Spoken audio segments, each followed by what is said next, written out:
There was no closed session held this evening, so there's nothing to report out from it. May I have a motion to approve the agenda or any proposed changes to the agenda? Move the agenda as presented.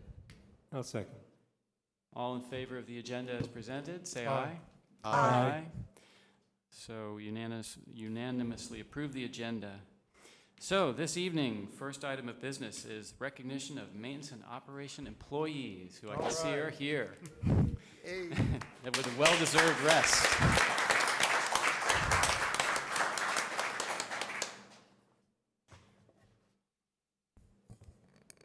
Good evening. We would like to recognize all our custodial and maintenance staff who worked very hard this summer to make sure projects were completed and to make sure that we were first day ready. So I would like to call them and I'd like to introduce you to them. They're not all here tonight, unfortunately, but we do have quite a few. This certificate we'd like to present to the custodial and maintenance staff. It says, recognition certificate awarded to custodial and maintenance staff in recognition of the work completed in order to ensure that all schools were first day ready. And then there's a quote that I found by Cynthia Ozick. And when I saw it, I thought, you know, this really is about maintenance and custodians. We often take for granted the very things that most deserve our gratitude. So when I walked into school and went out to Cornell today, the floors were gleaming, the desks, the rooms were beautiful, and what we have to recognize is, you know what, it's a lot of hard work, and I just want you to know that we all really appreciate it. There are most of you here, so I'd just like to call your names. If you stand up, that'd be great. First, we have Richard Betts, who this summer helped us out by working as, he's normally a custodian, but he worked out of class this summer to be a maintenance worker, for which he was compensated. I want to make sure that, to let you know that we did compensate them appropriately. Keith Brown is in here. He's our lead custodian. Anthony Douglas. This summer, he took over an added responsibility of being our chief lead custodian. Don was extremely busy this summer, and Anthony helped out by being the chief lead custodian, which meant that he was making sure that all the custodians had what they needed, the schedules were being met. We also have Jim Dreyer, our maintenance. Derek Ford isn't here tonight. He's one of our lead custodians. Pete Facilius, he's usually at Cornell. He's not here tonight. He's one of our custodians. We have Sean Lucas. He's one of our custodians. Kenny Mitchell, another one of our custodians. Steve Mayotte is not here tonight. He's another one of our custodians. We have Oscar Rodriguez, who is our athletics and field maintenance, and he also worked as a maintenance person this summer. Thank you. Juan Centillion is not here. Alejandro Centillion is also a custodian. Rick Santos is one of our lead custodians at Marin, and he's not here tonight. But D. Santos is. He's our maintenance. Oh, he's not going to stand up. Mike Sherwood is, oh, there we go. Mike Sherwood, our lead custodian, is not here tonight. Kay Stacy is here. She's one of our custodians. She's normally at the high school. Bronson Taw is not here tonight. He's one of our custodians. We have Arnold Torres. He's not here tonight. He's another one of our lead custodians.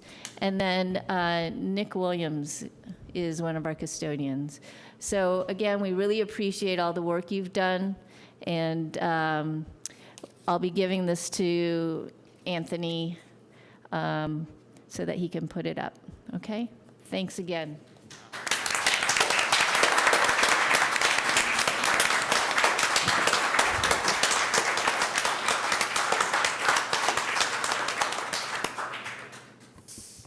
Thanks very much. Any comments from the board, Ron? So we have photos of the work that these folks do. I saw Cornell, and now I see the beautiful red and white floors of the high school.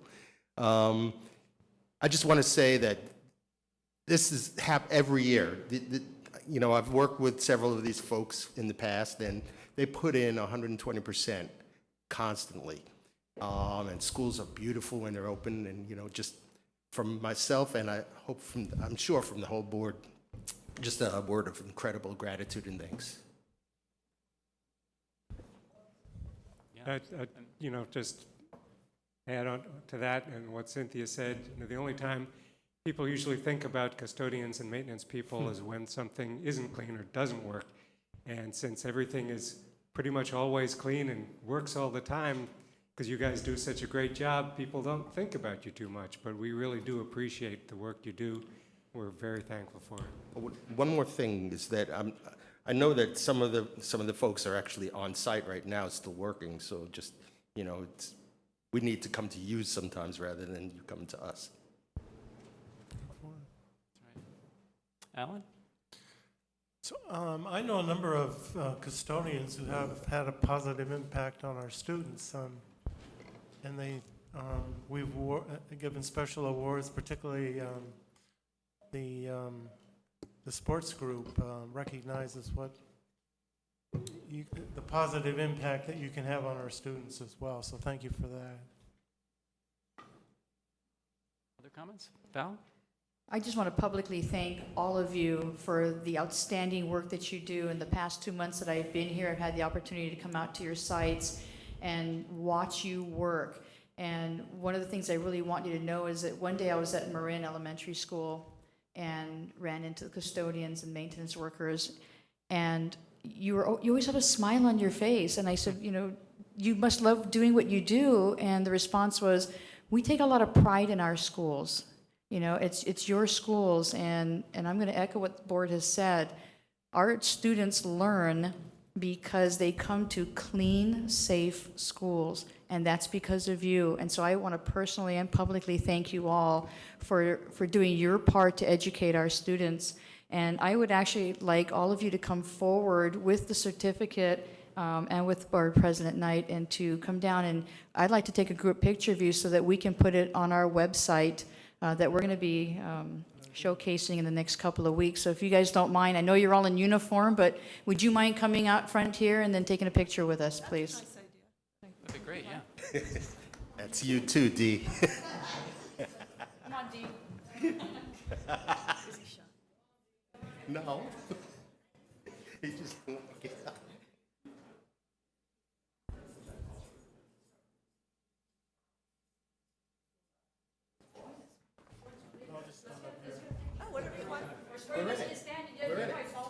We're in it.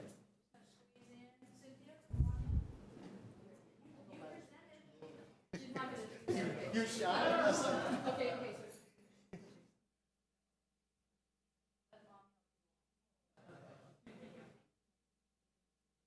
There you go. All right.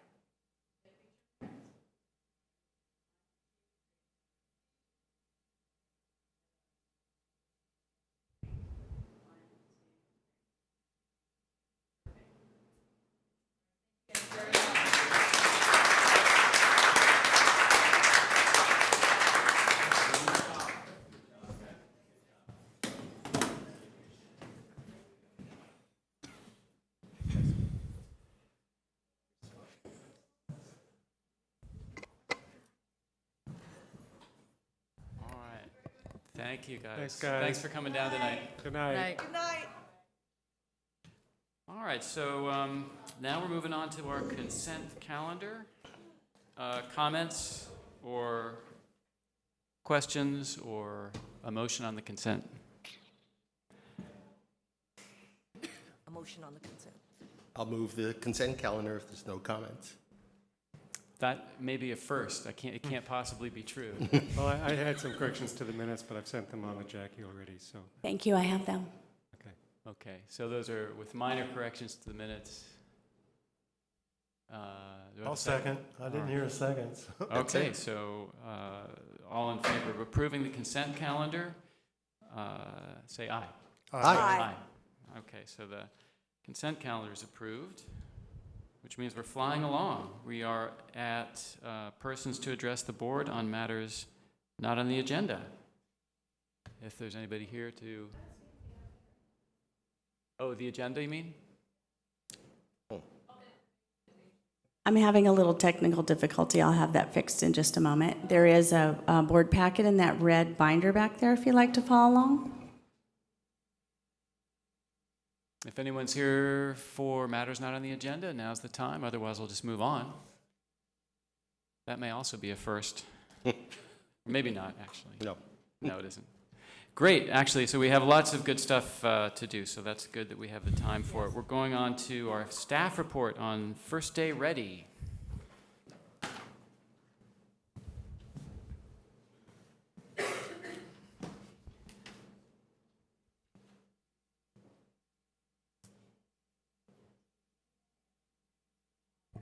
It's coming. President Knight, trustees, staff, and community members. First Day Ready means that our students can come to school on the first day and they're ready to learn, and the facilities and everything that the school district has to offer is ready for them to do that learning. Thank you.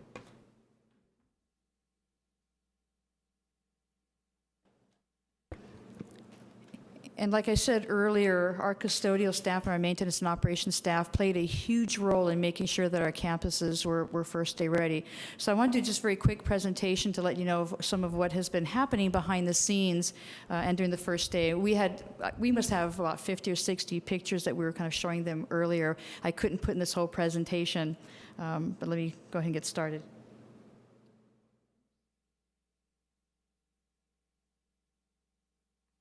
So first day ready, students are learning. That means that students are in their seats, we have classrooms cleaned, we have equipment ready, we have things that teachers need to have in their classrooms are ready to go. Before, about 2-3 weeks ago, executive cabinet members each adopted a school to work with the principals to find out what was needed in order for the school to be ready to open. And so at the beginning of this morning, everybody was assigned to a school site, and they were walking through the classrooms, meeting students, meeting teachers.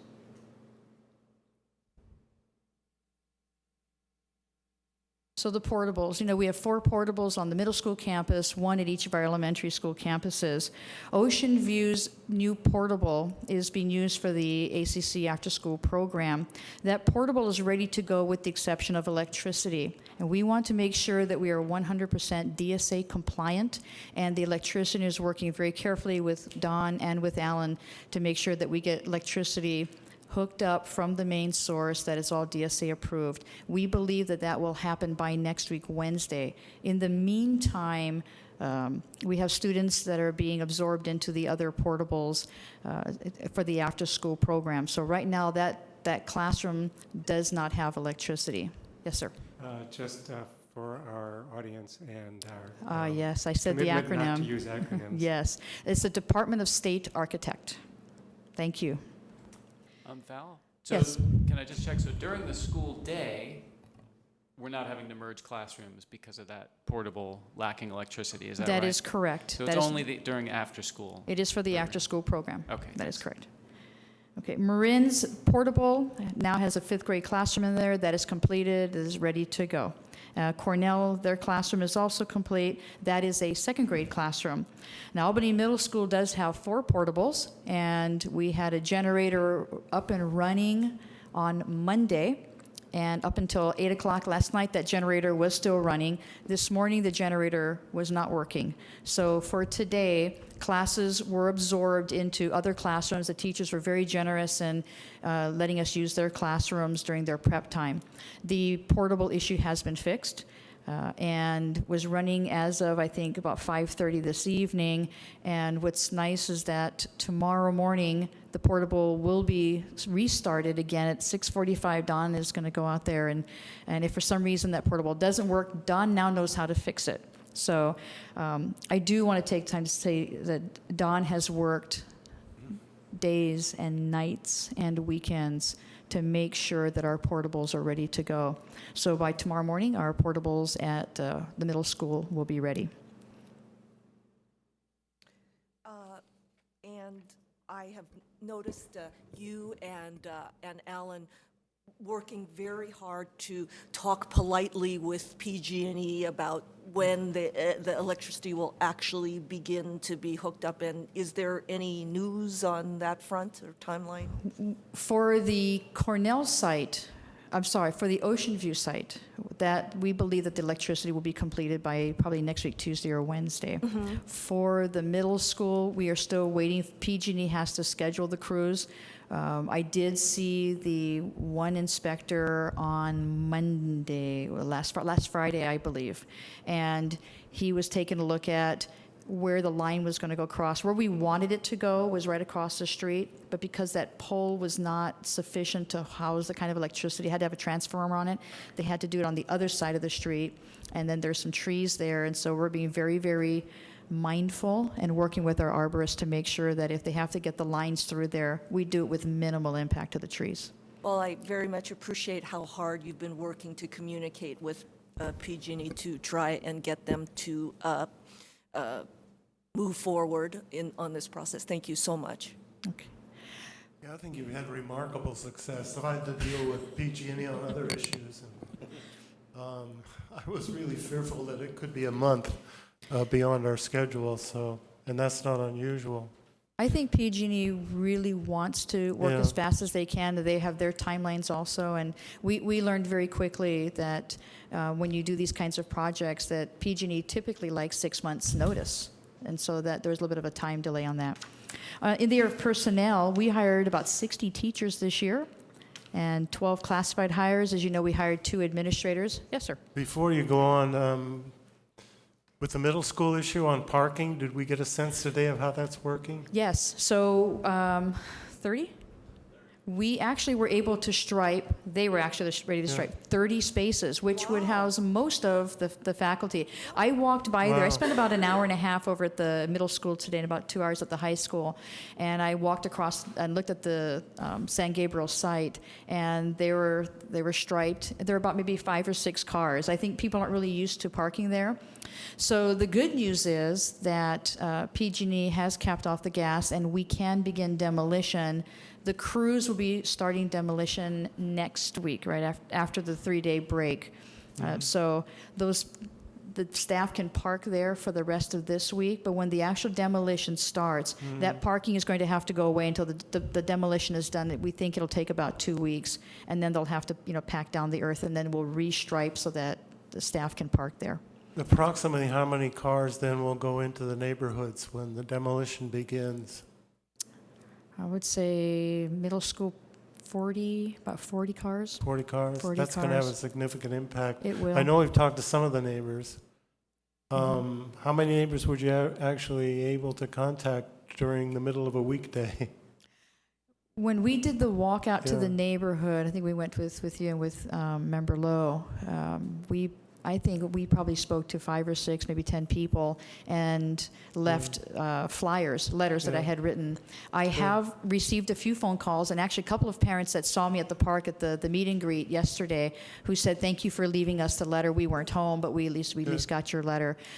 So I will be holding a town hall meeting for the AMS neighbors in the month of September, so they can come and talk about just issues and So around if the the actual neighborhood. demolition takes maybe 2 weeks or 3, I'm going to try to get a sense of how long the parking situation is going to exist in the neighborhood. I would be safe and anticipate a month, because it'll take at least 2 weeks to demolish, and another, I'll say, give or take a week or so to make sure that the ground is prepared and packed down so that we can stripe it and have enough room for parking. And the PG&E schedule fits that as well? Well, the electricity is already capped off, so they can actually demolish, and we'll put a covering around where the gas is supposed to be capped, so we don't have to necessarily work on the same schedule that they're using for the capping of the gas. And Okay. Alan is nodding, so far I'm saying, All right, thank you. okay. Some of the neighbors are still upset. I do understand it, Yeah, and I And I would, think you've done a good job of Yeah. trying your best to I know wish what the there was a way that we situation- could fence off part of that so that we could still park, but I think that would cause too much of a safety issue maybe for the cars that are parked there. Okay. So the only open position we have right now is a .8 math position, but the substitute we have in there is someone who is working on their math credential. So I don't think we couldn't have hoped for a better substitute in there than someone who's actually working on her credential. I note that I was at Cornell this morning. We do have replacements for those two Cornell secretaries who were here at the end of the Yes. year telling us that they were retiring. And the old secretaries, previous secretaries, they're not old, were also there to help the new ones get adjusted. So There is a transition phase that we did a little bit of an overlap. And then we'll Oh, that's great. it sure That's is. wonderful for everyone. That's So we'll- excellent decision. and they'll transition out, and then the new secretary. They're doing great. They're doing a wonderful job. Oh, that's great to hear. For materials and supplies, the instructional materials, I had a chance to sit at part of a meeting that Dr. Parenti, I'm calling you Dr. Parenti already, Peter Parenti, and staff were working on. Peter's in the doctoral program. I've been teasing him, calling him Dr. Parenti. Doctor in training. And doctor in training, I like that. It's good to have goals. So he's been working with staff very carefully to inventory, and that's been completed with staff, and to make sure there's continual communication. And I really want to commend the staff. The teachers are great by saying, you know, we have enough of these materials. We don't need to order those. We need to order these. And so they're being very mindful of, you know, not having too many supplies, and really working with the curriculum instruction department on that. K-5, the teachers have asked for a grade level resource binder, which we think is a really good idea. So teachers have a binder by grade level that they can look at the resources and then use the manipulatives. And Peter, you can help me out. The swap meet, the supply swap meet. Can you talk a little bit about that? Sure. Excuse me. So we ordered new math curriculum for the kindergarten through fifth grade programs, and actually, one of the most expensive components of that program is a box of math manipulatives that comes with the program. But many of the math manipulatives are items that many of our teachers already have in place. And so as the teachers were inventorying the itemized list, they were noticing that many of these things were redundant from previous math programs or other workshops that they'd attended. So it takes a lot of extra effort, but it saves a lot of money and also a lot of storage space if we're not repurchasing things like pattern blocks or Unifix cubes, things like, you know, geometric shapes that we might already have in stock. Now that they've gone through training and the trainers have demonstrated how we use the manipulatives, it's even more clear what we may need and what we don't need. So to start that off, we're looking at an exercise called a swap meet, where at the site level, they'll understand what they need and find out if teachers on that campus already have it. After that's done, we'll go through and inventory what we still need to purchase. That's great. Is there a change in the manipulatives or the use of the manipulatives for Common Core, or is this just within the curriculum? There certainly are some shifts. One example I can find off the top of my head is the use of a three-dimensional geometric shape that might change from one grade level to another, because now that standard has moved. The idea that you would use these particular math boards now that break down measurements into tenths and use centimeters and inches that might not have been in the previous adoption. Some of them are particular. Curriculum manufacturers are careful to make something unique so that you might then have to buy the whole package. But we're talking a difference of $400 for what we call a completer kit, or $900 for a full kit. So for every brand new classroom, we're looking at buying a full kit. But $900 to $500 is a big difference. That's what a swap meet might look like. Oh, we really appreciate that attention to. So on to construction. I've been walking around for the past few weeks looking at the construction at the high school, and even as early as last Friday, I walked through what was going to be the culinary classroom and where the counselor's offices were, the counseling offices, and some of the mental health rooms, and some of the classrooms. And I would not have anticipated the amazing look that they had today when I walked through those rooms. Again, shiny floors, everything in its place. Again, the custodial staff, the maintenance and operations crew, everyone who moved a wall, built a wall, moved furniture. almost all of that was cleaned up. There's still a few things that need to be done, but it is absolutely beautiful. I encourage you to go through the halls at the high school and take a look. AC's, Quick yes. question about that? Yes. A question that got asked me just really recently. Just wanted to be able to guarantee that the new classrooms that were divided off the old classrooms are up to state standards as far as size. As far as size, I'm going to defer to Alan. I'm sorry I didn't get that to you in That's advance. okay. That's something I'll confirm and I'll be able to report back. Okay. Okay. I had a comment from a high school teacher that was a little worried about that. And the appliances are in the culinary arts? They're ready to go? I They've did not have a started chance to cooking? go through the culinary arts room, but Don, do you want to? They are?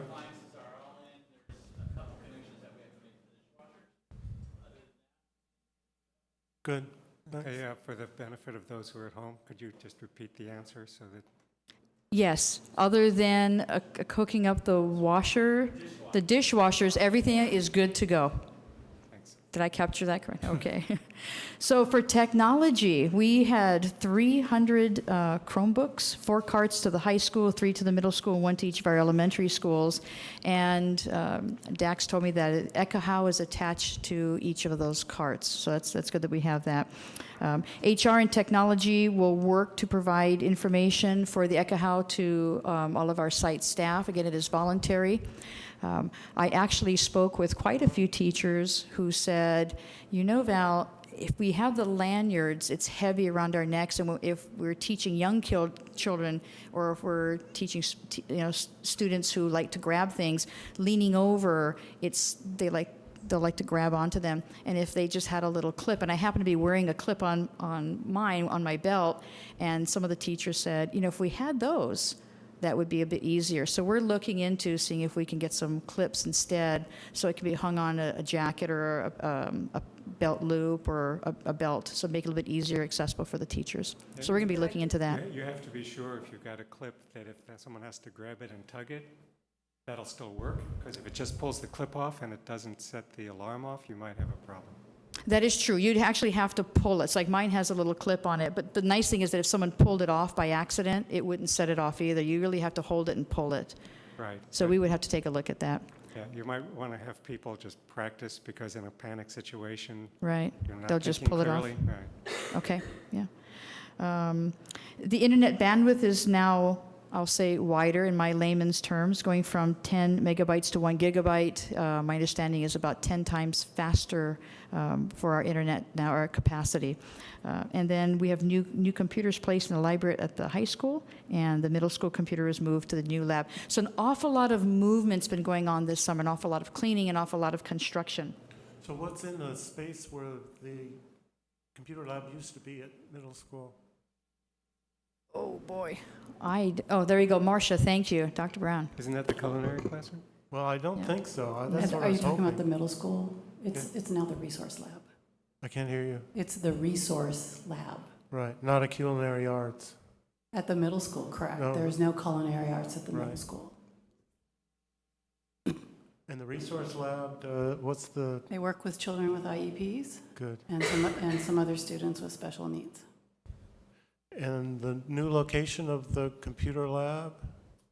I want to, 102? I was going to say 106. So it used to 102. be in that old area close to the main office? Used to be Correct, that's where it was. And now it's It's in the main hall, in the first hall, the 100s. somewhere between the office Between the and the main, library? the main hall and the library, Yeah, okay. thank closer you. to the main office. Thank Ellen, you. you're falling down on your duties. She said ID, you didn't correct her. It was an acronym. Oh, I IEP, am. sorry. Internet technology? Individual education plan. Oh, IEP, oh, that's true. Okay, thank you. Too many acronyms, I'm not sure which one. There are a lot. So again, I couldn't put as many pictures up here as I wanted to, so I kind of just, as we went around to each of our sites to take some pictures, the custodial staff, the maintenance staff, the secretaries' first day ready meant that a lot of our secretaries had to work very, very hard to get kids their schedules, and our counselors, our registrar, our teachers. everybody worked really hard to make sure that our students made a smooth transition to their first day. District office support staff, all of our administrators. It was a team effort to make sure that all of our students had a great first day. So I want to thank everybody for participating in that and making sure that our kids get a good start off to the new year. And that's my report. Thank you. Thank you. Other questions on the report? I think we pretty well covered it. Yeah, by all observations, everything was ready to go. And just a couple of weeks ago, when you started keeping me abreast of the developments with the portables, I was trying not to show it, but I was getting a little nervous. And so the fact that we are basically here, 99.9%, I think is a real testament to the work that went into that. Thank you. Thank you. Yeah, thanks, Dawn and everybody else. Yeah. All right, so the next item, we have two review and discussion items on the agenda tonight. We have a facilities update to start with. So we've budgeted 45 minutes for that because I think we're going to spend a fair amount of time here thinking about our facilities situation. So I'll pass it over to Alan. Thank you. Good evening, Madam Superintendent, board members. So tonight's presentation is to help drive a discussion on some immediate concerns or some immediate facility concerns. Based on the discussion, we can see if the board needs some additional information to help take some actions for the next two board meetings. We'll start off with talking about the central office, then go over to the San Gabriel site, and move towards Marin and talk about Ocean View, and then we'll end it with some options for the board to consider. So first, due to overcrowding and facility constraints that we are currently facing, we want to look at some next steps now in order to better plan and provide a timeline on when projects can be delivered on time. We also want to bring to attention there's the district office, which is currently at UC Village. It is on a lease that is ending on June 30th, 2015. There is a recent update, which isn't on this presentation, where the UC Village has offered a possible 2-year extension. However, they have plans in developing the site that we're on, so any extension beyond that 2 years is highly doubtful. But we're still working with UC Berkeley to try to finalize if the extension is something that the district would pursue. And Alan, my understanding is that the lease is going to be at full lease if we extend the 2 years, correct? Correct. So the current lease that we have through 2015, we have some favorable conditions where we have a lease rate which is below market value, and so if we did extend it for 2 years, those 2 years would be at full market rate, which would be just over double the current lease price. Which is how much? Sorry. So it would be about $38,000 to $40,000 annually, which is double what we're currently paying. So $20,000 a month more, that's about $250,000 a year. Oh, sorry, it's annually. Annually? Annually. Well, that's a good deal. Actually, it's still a good deal. $20,000 we could spend on Yeah. part of a teacher's salary as well. Yes. So is that lease for the buildings and the land, or just for the land? That's just for the land. And we're paying lease on the buildings separately. Correct. So if we moved the building somewhere else, we would continue to pay the lease on the buildings, but we might have a better deal on the land. Correct. So we're going to look at some short-term decisions that would need to be made by October 2014, as well as discuss some long-term solutions for our facility constraints. So I want to touch on all of the funding options that the district has available. It's basically either local funding or state funding. So I'll first talk about the local funding that we have available. First is we do have $1.2 million in reserve in Fund 20, which is dedicated to other post-employment benefits. So it's possible to tap into those, but those would be one-time funds. And $1.2 million is a lot of money, but for facility projects, not so much. Alan, would that be an interfund loan, or would we not pay that back to ourselves? We can develop a plan to pay it back in the long term. So it could be a loan, or if the board so chose, we could just use one-time funds for it. Could be what? We can either have it be a loan or have it just be used for the project and not pay it back. It would be up to the board's discretion how they want it. It's got to be paid back somehow. I'm still not understanding. Oh, for Fund 20, it was the board's discretion to put $1.2 million over time Right. as a reserve. Mhm. And so if the board so chose, they can not have that reserve and use it for other needs. Right, it's not a required reserve. Correct. Another option that's available is taking out a facility loan, which is known as a certificate of participation, or a COP. We could also look at a Proposition 39 general obligation bond. That requires 55% voter approval and $60 per $100,000 assessed valuation.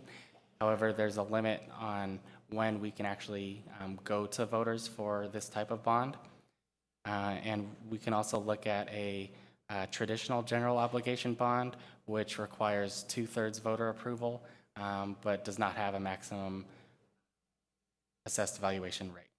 So what are the limitations on this general obligation bond? So to talk more about the general obligation bond, Yeah. we have a bonding capacity, which all districts have. And our current bonding capacity is $15 million, so that is the max that we can go out to the voters for. However, because the bonding capacity limit was something that was created by the state over 100 years ago, they know that times today have changed, so they have had districts seek waivers to go beyond that 2.5%, so that is something that the board can look into. And so if we went with a waiver from the state and moved towards a Prop 39 bond, we can generate at a max of $30 to $40 million. But the earliest we can do that would be June 2016. Alan, can I get a clarification on how bonds are paid back? When we pass a bond, property taxes increase in the district. That is correct. But property taxes don't go directly to us, they go to the state, right? So is that increase in property tax, does that actually come back to us to pay for the bonds, or does it actually come out of the general fund in the end? No, these property taxes actually go to the county assessor, and they are the ones who pay off the outstanding bonds. But they pay it off from the money raised by the property tax, and it doesn't come out of our budget? Correct. Okay, then that would not be true for the COP, what is that? That is correct. The COP bond. If we The went, certificate of participation, that would be paid for out of, maybe you can explain how those work. yes, so for a facility loan or a certificate of participation, that is basically like a mortgage. It would be a loan where it would be something that the district would have to pay for and have the resources to pay for. So there are ways to do that temporarily without affecting the general fund and pay it off over time. But it is something that would need to be paid off eventually. And it could be paid off, some districts use it to get the funds now in order to address their immediate concerns. And then knowing that they do intend on passing a general obligation bond. And so once that bond passes, then they use it to pay off the existing loan. But that is a risk that some districts have taken. How much could be generated with a COP?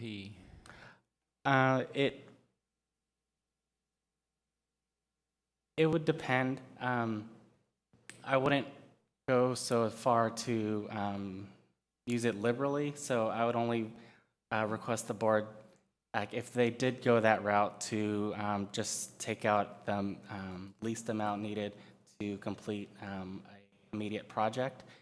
So, and then that would change the amount of annual payments needed to pay off that loan. So there are some fluctuations, and I can gather some more data for the board. So for example, would that be more appropriate for the San Gabriel project at that cost level, or at Marin School at that cost level? If that would be more appropriate for the San Gabriel site, because based on the facility master plan that the board approved in March, the estimates were about $8.9 million, and Does that include the second story for? that would district include this. officers? Yeah. Yes, that would include the second story of the central office. So a loan like that would be somewhere in the range of $500,000 annually. Gotcha. To service, right. Yes. So going back to talk about the traditional general obligation bond, so those require 2/3 vote, but don't have a maximum rate to be assessed. And we can go as early as March 2015 if the board so chose. But we're still stuck with the 15 million cap. If we went out for a waiver and then chose the traditional general obligation bond, we would be able to generate more funds. Maybe 30 or 40 million is what you said earlier. Yes, Thank you. and even a little higher. And I was wondering, Mr. Gard, if you could explain to us and to the public, in asking us to consider these different options, what is the role of the now postponed state facilities bond that might reappear, say, it was postponed from this November 2014 election, but might reappear next year and be voted upon. Okay. So one of the drivers of districts looking locally for facilities for general obligation bonds is because the state does not want to be in the business of building schools. That was made clear about 2 years ago when the governor wanted to get out of the business, and it was also reinforced just recently when the governor did not want a school facility bond to compete with its water bond and another rainy day fund that he has in November, and he didn't open up the possibility of it going in the future to talk about as the state trying to take on more debt. That's something that he wants to get away from. So it is a concern for locally. So it seems like that's why you're steering us towards looking at raising local revenues. Correct. But there are, I am going to talk more about the state funds that are available. That are available. That don't have any relation to the state bond that is not going to go on November. So Seismic and hardship. yes, so these are funds that the state currently has and they're looking to distribute. Before you leave the GO bonds, can I just ask one more Yes. question? My understanding is that we could place a measure on the ballot asking for a much larger bond than our capacity. We simply can't fund beyond our capacity. Is that true? Yes. So we can ask for, okay, so the bonding capacity that we currently have is $15 million. So we technically can go to the voters for $50 million. However, we wouldn't be able to sell the bonds to get the cash. We wouldn't be able to sell more bonds, or we wouldn't be able to, sorry, we wouldn't be able to sell bonds that exceed the bonding capacity in order to get the cash to fund the project. Right, but then the advantage would be that over time, as our bonding capacity increases, as we pay off previous bonds, and perhaps as I don't know if the assessed valuation of Albany will gradually increase or population will increase, but whatever the factors are, we're expecting it to go up. We don't have to keep going back to the voters. We simply sell more bonds. And having that ability would mean also that if we borrowed temporarily, that we would have the ability to pay back a loan, for example, using That is those bonds. Right, That but is correct. there might be a limit to how much we could ask the voters to approve, Oh, because they wouldn't necessarily understand those details. West Contra Costa was something like $4 billion. So we just scale that down to our level. And it's just- Maybe we just ask them for some money. or we just ask them, yeah. They're building right and left. So how does that impact our credit rating? For example, if we go way beyond what we can afford and the market crashes and our assessed value goes down and what? So I mean, there's a risk issue here. there is a risk because every time we go to sell bonds, we would have to go to their credit ratings and have them assess our district, assess our financials. One of the good or bad things is one of the major factors for credit ratings for school districts is the community and the assessed valuations more than the actual financials of the school district. So the school district does play a part in the credit rating. However, a majority of it is driven by the actual community and how likely it is that the community would be able to pay back the bonds. That makes assumptions about where the community would be down the line, Yes. 20 years or whatever, Yes. which is a gamble. Yes. It's a gamble, but property values in Albany have never dropped, so, Not much, anyway. yeah, compared to the rest of the, But there are unforeseen forces that well, yeah. do it as well. To talk about the state funding that is available to Albany. So first, we do have $3 million in state matching funds related to, that was received from the pool project. So those funds could be used to help some of the facility concerns that we have.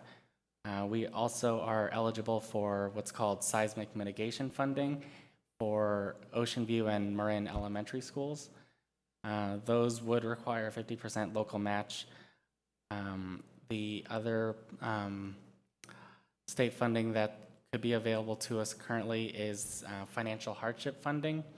And I do want to emphasize that we are only currently qualifying for this, and I'll talk about more about the criteria soon.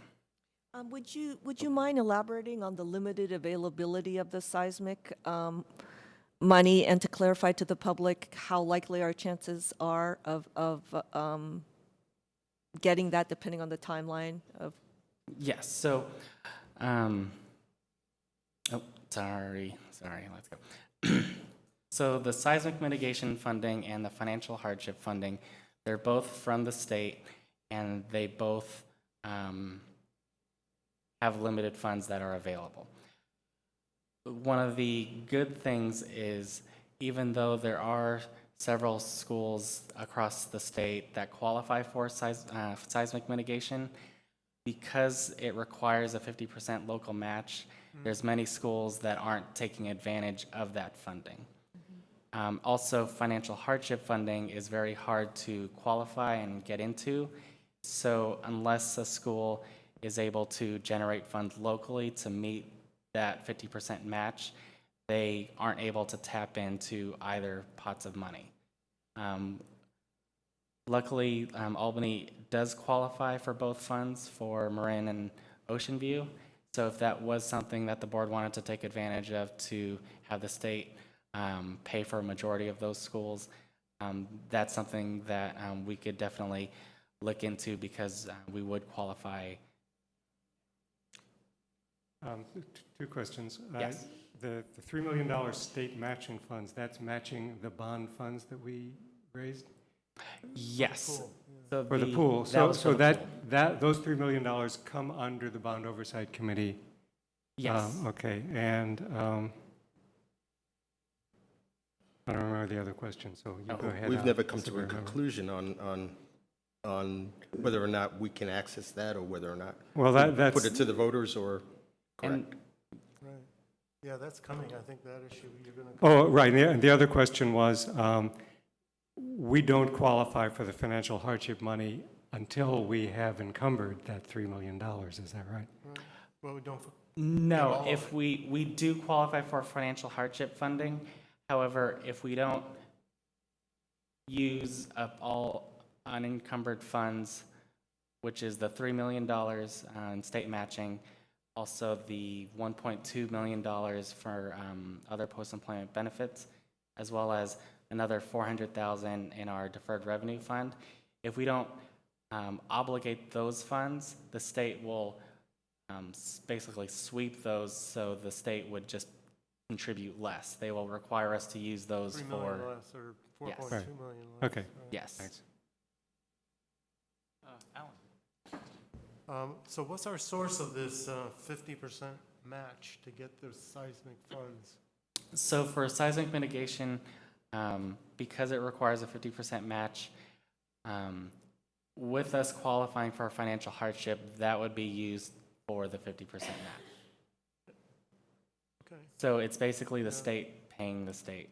as long as we get our architecture plans in phase 2 and then get in line and start Correct. the process, yeah. Correct. So if seismic mitigation funds are something that this board wants to pursue, we would need to get under contract with an architect to develop architectural plans for Marin and Ocean View. Now, those architectural plans have no relation to us wanting to either rebuild or repair those sites. They are strictly the plans needed to repair and mitigate those seismic concerns. And that would be used for the state to help develop how much money they are willing to contribute. And then what's availability of the hardship funds? There must be a limit on the funding that's available. Yes, so there would be the financial hardship funding that the state would contribute towards Marin and Ocean View would be dependent on the number of students that are currently at those sites, as well as the number of classrooms needed, and they would develop a final number that they are contributing towards. But do they even have the money that we need and that everybody else needs? Right. They do have the money, however, we would have to basically wait in line in order to receive those funds. But as I mentioned before, because it's so hard for districts to tap into the seismic mitigation and financial hardship funds, it is a risk because I can't guarantee that we would receive funding for it. However, it's almost like a calculated risk that if we use some of the funds we have if we use some of the local funds we have to maximize our chances to receive those funding, we can receive anywhere close to 20 to 30 million to rebuild both Marin and Great. Paul? I remember the first time we started talking about this seismic funds, we were trying to determine whether we would have to do a retrofit or could afford to do a retrofit or would have to do a replacement. And we had WLC draw plans and make studies. That doesn't count as the architectural work we need to do for this? Unfortunately, no. Actually counts. I mean, you've got to do that step The first. WLC has a lot of base work completed. However, they don't have all the documents needed for the state to review the plans. So the contract would be to make sure we have all the plans in place for the state to review. Okay, so we need to pay for a full architectural plan for a retrofit in order to find out that we're not going to do a retrofit and we're going to. Unfortunately, yes. So it would make the most sense for our current architect to draw those plans because they have a jump on it. Pat? I'm sorry. I didn't ask you this before, so it's just a new thought that, I know this is just a discussion. We're not taking the things that one of the strategies would be to spend down some of the reserves and the unencumbered money in order to get some of these state funds. However, there's this unknown factor of what's going to happen, what we may be required to do with our reserves, our larger, our general fund reserves, depending on what happens in November. And so, so right now I'm just thinking out loud. So the bigger picture is that we're trying to spend down, a lot of our savings. Okay, let's just say we're trying to spend down our savings in order to get a certain amount of monies from the state. However, we don't yet know whether we're going to be allowed, whether we would then be required to spend down our other savings, because that will become the state law. And so I think that that's one of the things we need to be financially responsible about considering, even though it's just a ball in play right now. It's just, we can't forget that that's one of the issues. Yes, and so with the state possibly requiring us to spend down our reserves, that would only be for the general fund that we have. And the only pot of money that's on display right now that could be transferred over to the general fund would be the 1.2 million in reserves for post-employment benefits. So if we spent down the 3 million and deferred maintenance, that would have no impact on the state requiring us to 3%. for the 3% for the general fund. There's also a timing issue here. If you look at where it says that you have to have less than 5 million in bonding capacity, as the economy improves and real estate in Albany will go up, our bonding capacity will go up. So this window of opportunity, correct me if I'm wrong, the window of opportunity for us to qualify on that one prong of the hardship starts to go like this. It starts to diminish because our bonding capacity will increase as the economy increases. So while it is a bit of an unknown out there, we do know that the economy is improving. Counting on the improving economy is what got us in trouble with PERS and STRS. Yes, yeah, I agree, which is why I'm questioning. Yes. Yeah. Yes. So we'll then talk about the specifics of the individual projects, and then have a slide for a summary of the options that are available. So first, what if we do nothing? If we do nothing, we have more time to discuss options, to have more stakeholder input on the plans that we have, as well as more things would be sorted out, such as the state required 3% reserve and us having to spend that down. We would also have our bonding capacity increase over time, just because we would be annually paying down the outstanding bonds. Some of the cons for waiting would be that we would then not qualify for any state financial hardship, which would then require more local funding for the immediate projects that we have. In the meantime, it would increase our overcrowding due to our increased enrollment that we continue to see. And the seismic concerns for Marin and Ocean View would still remain. And also, Oh, and I already talked about the central office staff where the lease could possibly be extended.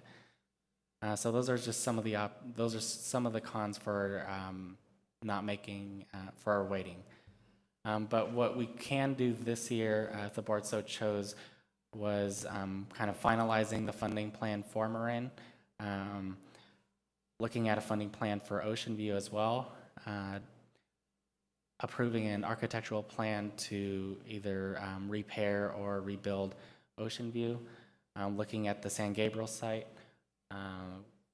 for the either for the McGregor or central office staff, or both, just as what's in the facility master plan. So some pros on doing that would be that we would possibly maximize our funding from the state to pay for those projects, and then that would reduce the need for local taxpayers. It would immediately relieve the facility constraints that are throughout the district, as well as provide a permanent facility for the central office. Some cons on making some actions now is, Board Member Lowe, as you said, it would reduce our reserves from Fund 20, and it would require a more compressed timeline in order to have the San Gabriel site completed and available by August 2015. So first we could talk about the central office. So it currently houses 24 support staff members, and the central office is continually used for holding large meetings and trainings. And so, so some funding options that are available would be to borrow against the $3 million in state matching funds, utilizing the $1.2 million in OPEB, as well as possibly looking at a certificate of participation facility loan. So some of the options that we're continuing to work with UC Berkeley to finalize an extension. And another option that we can look into is with the San Gabriel site, just as what's in the facility master plan is developing the classrooms as a phase 1 and then the central office as a phase 2, if that's still what the board would like to do. Looking at the San Gabriel site specifically, where we can build classrooms to help relieve constraints at the Albany Middle and Albany High Schools. Some of the challenges that we're currently facing are the growth that we're receiving, as well as expecting in the future for both sites. And both sites are already at capacity. So with continued growth, we would need more facilities in order to house those students. We can develop a San Gabriel design team, which would incorporate community members, parents, staff, and leadership. And the goal of the design team would be to balance the financial constraints, space concerns, instructional needs, and the time frame for the San Gabriel site. And then we can look at the type of program in central office, if that would be included. I'm actually going to go on a tangent, which is that your use of Prezi is really impressive. Because I know it's a program that more young people are using. This would be my question about it in the future. I actually think it's very effective for presentation, but some, I know, of my fellow board members had a little trouble looking at it because of how it was presented to us. So what I would say is, in the future, if we try to put this up on our website, will our stakeholders and people using the website be able to look at it in the way you're able to show it to us? Oh, I see. I can look into that.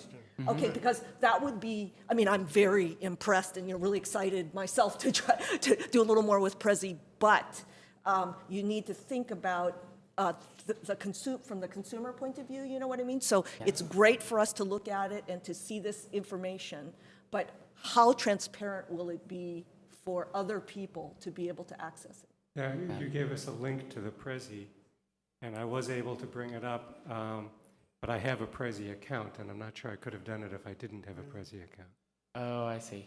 And it became That very is- I'll look difficult at to, that. for me to prep for this for this part of the meeting. I Matter apologize of for fact, that. yeah. So in the future, I mean, two ideas are, you know, making sure that it's accessible to the public and Yes. giving us a link, even though, I mean, I have a Prezi account, but I don't know if other folks do. But I didn't even I'll- think of going in and trying to find it. I'll definitely look into that. Yes, I apologize for that. Alan? So I found that once I got into this process, it was fairly clear to me. I could follow how you were, It's just for the public. I mean, the major diagrams were too small, the printing was way too small for me to read, and then you brought it down so that we could individualize each component and read it fairly clearly. So I eventually found fairly quickly that I was able to find it usable. The question on the design team, it seems to me this is something we might want to get started fairly soon. How soon do you envision an appropriate time to start this, an effective time? The appropriate time would be once the board is comfortable with making some decisions on financing the project, and then we can develop the team to talk about specifics on. So if we felt fairly comfortable with this relatively small loan plus the transferring the individual accounts, the Measure E additional funding, and if we approve that next month or later in the month, we could get started with We would definitely need to team. get started right away. In order, if the goal of this design team is to have a building developed and available by August 2015, in order to do so, there would definitely need to be a more compressed time frame to achieve that goal. But you want to have that funding in place, not just as a decision for going for the funding. You'd want to have the funding in place before you started. It would depend on the type of the funding to be approved by the board. There are ways to get started on some of the projects for San Gabriel without the funding officially in place. The design team will be, I suspect, larger than the design team we have at Marin, because you have people from the high school that need to be on the team, because more we have McGregor. stakeholders. We Yeah. also have, we had a couple of the middle school classes Yeah. on the San Gabriel site, so we would need someone from the middle school as well as, from the central office. So it will, by its own nature, be a bit larger of a design team, plus we want to have, some members of the community on there also. So the purpose of my comment was to indicate that actually that we're going to have a fairly large stakeholder group, and the sooner we get started, the better. Yes. Is the amount of money you're assuming we'll need for this, assuming that we're going to use modulars or prefab as opposed to stick-built construction on the site, or is it independent of that? It's based on what was in the facility master plan. So what was in the facility master plan had modular buildings assumed for the project.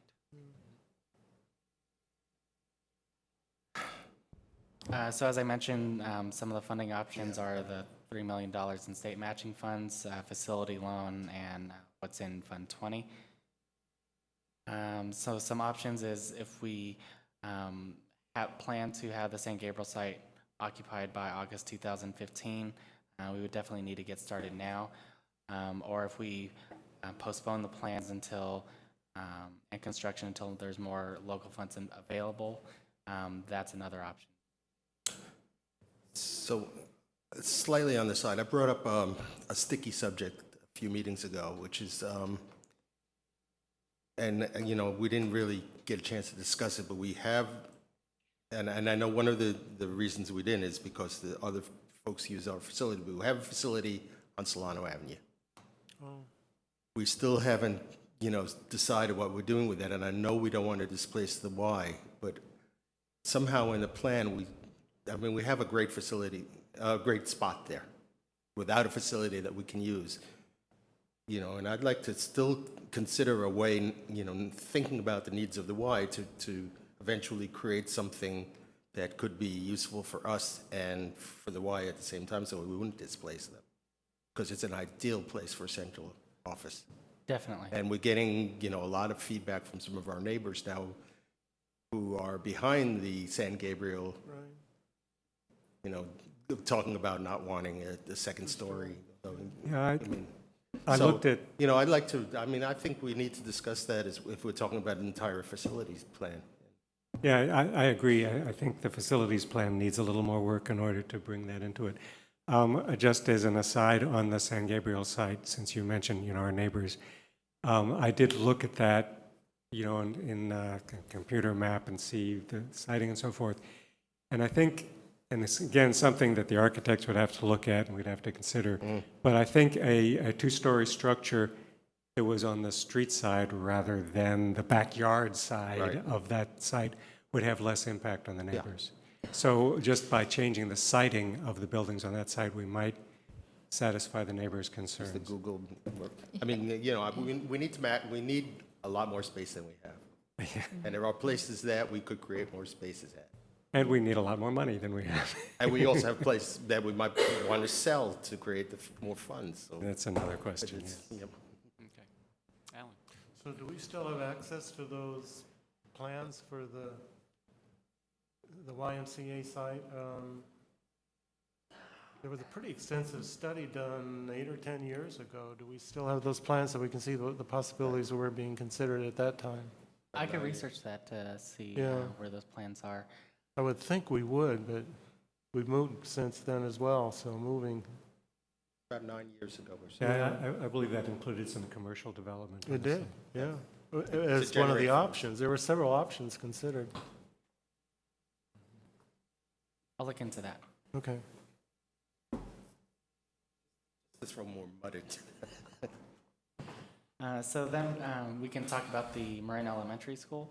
So we are currently in the process of developing architectural plans to rebuild the site with the Marin design team. Some of the challenges we're currently facing are the structures do not meet state requirements, and that's why we qualify for seismic mitigation funding. We began in April for the Marin design team, and we do have a meeting coming up in September to really flesh out the layout of Marin. So for funding purposes, in order to qualify for seismic mitigation, we would need a separate set of drawings to complete that. And then we would qualify for seismic mitigation and we could pursue financial hardship funding for it. Another option is not going with state funding and looking at local property taxes and general obligation bonds for rebuilding Marin. So one thing we talked about in the past, I just want to remind people since the earthquake up in Napa, is that the buildings may not injure our students during a serious earthquake, but we're going to have serious habitation issues in going back into those buildings after an earthquake. So fixing those before it happens is really critical to serving our students quickly after an earthquake. That is correct. So one option that we have to continue to tap into seismic mitigations funds is looking at a contract to complete phase 2. There are options thrown out where we can build the campus with a kind of a phase 1, phase 2 balance, where phase 1 would be completely funded by the state, and then a few years down the road, we can look at local funds to add to it. Another option is once the plans are completed, which are expected to be in December and sent to DSA, once those are completed, the project could be on hold until all local funds are available. A third option, which I don't recommend, is issuing a very large facility loan to fund the project. Now going to Ocean View. So we have not begun architectural plans to either rebuild, repair, or modernize the campus. However, that is a site that does have seismic concerns and qualifies for state seismic funding.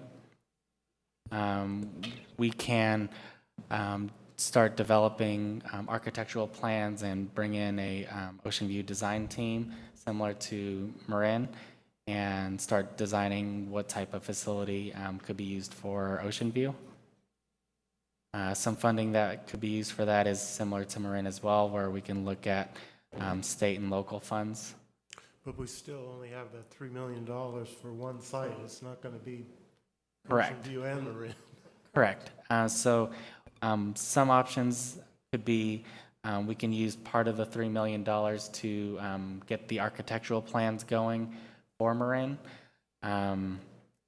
However, we couldn't build with that $3 million. It would only be used to get the process going and get the architectural plans and design ready until funding becomes available for us to build. We're looking at possibly using that $3 million at the San Gabriel site as well. The same Right. $3 million, right? Yes, it is. Yes, plus I think there was some work on the pool that, Right. some desire to spend some of that money there. Yes. So one of the concerns is we only have a limited amount of money and many projects.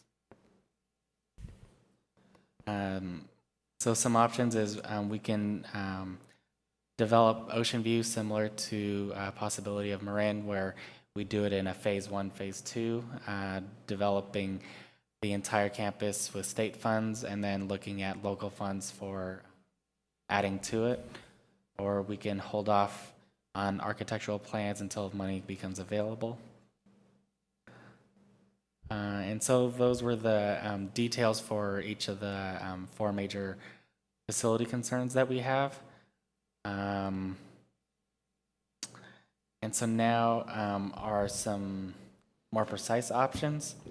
So for the district office, we're continuing to look at extending the lease with UC Village. However, we don't expect it to be no more than 2 years. So there will definitely need to be a plan in place to move the property within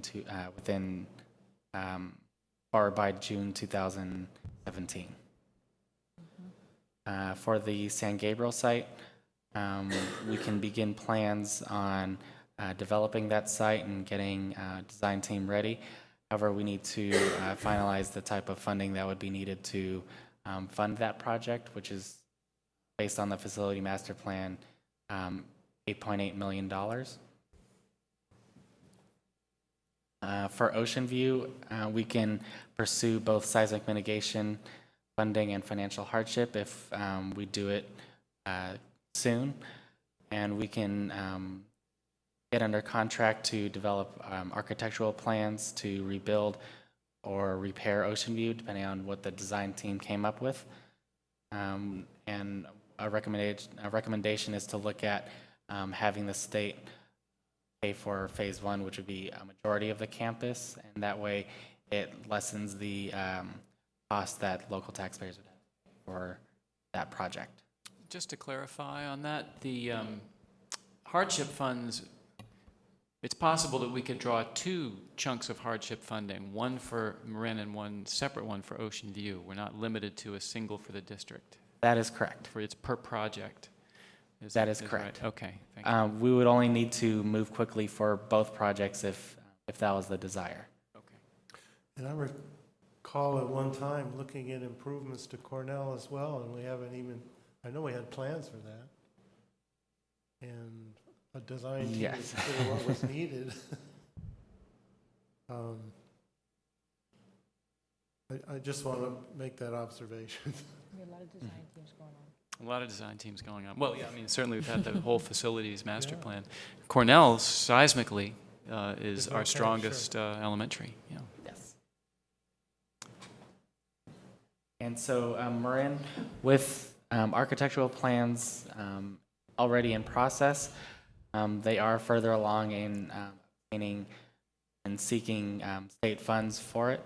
However, we would need to have a contract approved to develop separate plans for the state's approval so they can quantify how much they would be able to fund for the project. And then we would be able to kind of finalize what the state is giving us and how much we can construct on the campus. Yeah, Alan, I was a little bit confused with this one because you have Ocean View, Cornell, Albany Middle and High School, all here under Marin. I wasn't exactly clear. I'm sorry about that. So the bottom part where it says seek a general obligation bond, that is something where if we did seek a large enough general obligation bond, then we can look at funding all the needs throughout the district. Or we can look at just sizing the general obligation bond to the specific needs. So it could be specific to Marin and then another one specific to Ocean View. It would just be dependent on the board. So any sense of how large the bond would be to cover all of these issues? Marin, Ocean View, Cornell, Extra Wing Middle School. The facilities master plan, if that was fully Right. completed and paid for, would cost upwards of $150 million. Yeah, that's the number I remember too. We could ask Bill Gates to cut us a check. Or we could enter the, Well, we what's have this, to the move to Maximo open now. Lottery or whatever it's called. This is the first time I've seen anything mentioned for a wing for Albany Middle and Albany High. I don't know if I missed something. Where would that go? There would need to be space developed for it. So for Albany High School, there's a there's a mount there which is close to the Oh, okay. Gen 7 portables, and so if that was removed, which would cost a sizable amount of money. Yeah, we've looked at that before, yeah, many times. Plus, we'll put Or at classrooms least in. turn it around so it faces the right way. We'll put some classrooms in the glass tower. Say again? There was also talk about adding a second story in parts of the middle school. Yeah, it was built to Intended. take one, yeah. Right. I'd like to Same thing with the high school. There make was- it possible for the audience to ask questions as well if we can do that. But I guess what I'd like to know, and I think we want to be sure we can be helpful to you in the time we have tonight, what sort of a sense do you want to get from the board tonight? What would be most helpful? So I would like to know how the district would like to proceed for each of the 4 projects. So for Marin, what type of funding plan would you like to have? And then I'd be able to, over the next 2 meetings, bring items to the board that can get that in place. And then as well as for Ocean View, if the board chooses to begin a design team and develop architectural plans for that, then I can bring that forward as well. For the San Gabriel site and the central office, it would depend on if the board is really looking at how to fund the project, if that's something that the board wants to do soon, or it's something to put on hold until later. If we did put the San Gabriel site on hold, there are continuing concerns with the middle and high school and growth, and so there would need to be backup plans on how to address those constraints. Okay. Is there anybody in the audience who'd like to comment or ask a question at this point? We have a couple of minutes. Please come on up to the podium and just let us know who you are, even if we already know, for the folks at home. Hello, I'm Jan Stock, and it wasn't clear to me what Fund 20 is. It's a Can you building. answer that? So Fund 20 is a reserve fund that districts have the ability to set aside funds for, which is specifically for other post-employment benefits. However, when the fund was established several years ago, the way the district funds for other post-employment benefits.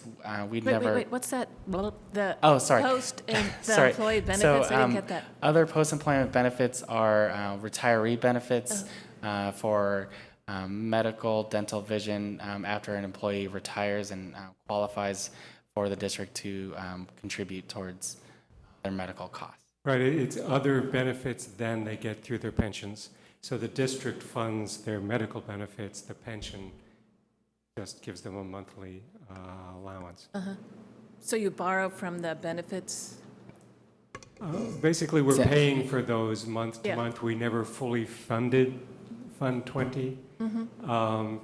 To be fully funded would mean that there would be so much money in there that the investment, whatever that was invested in, would be paying for these benefits rather than it coming out of the principal.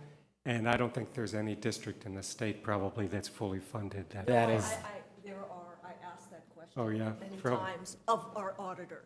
So there are a few a couple, select. like maybe Piedmont or something Right, like that. exactly. There, I mean, I'm not sure about that particular district, but there are some well-funded districts Right, but that's, which do have the principal invested and they're using the interest, but it's very, very few. it's not normal, and we don't have that much money in the fund, so it's kind of sitting there, not enough for its original purpose and not being used for anything else, so it's available for some repurposing. We're still funding those personnel benefits out of the general fund. that is And we're still able to do that. yes. That's Yeah, just this a doesn't- reserve to protect us in case. It's not coming out of, it wouldn't come out of benefits. Oh, I see. Benefits would still be fully funded. Yes. Thank you.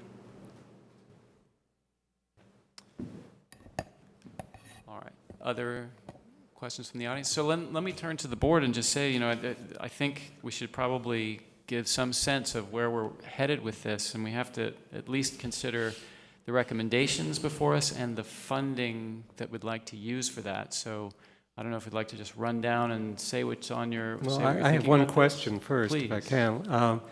Since this $3 million seems to be I just want to keep in mind if we say we want to use it for X, that it's no longer available for Y.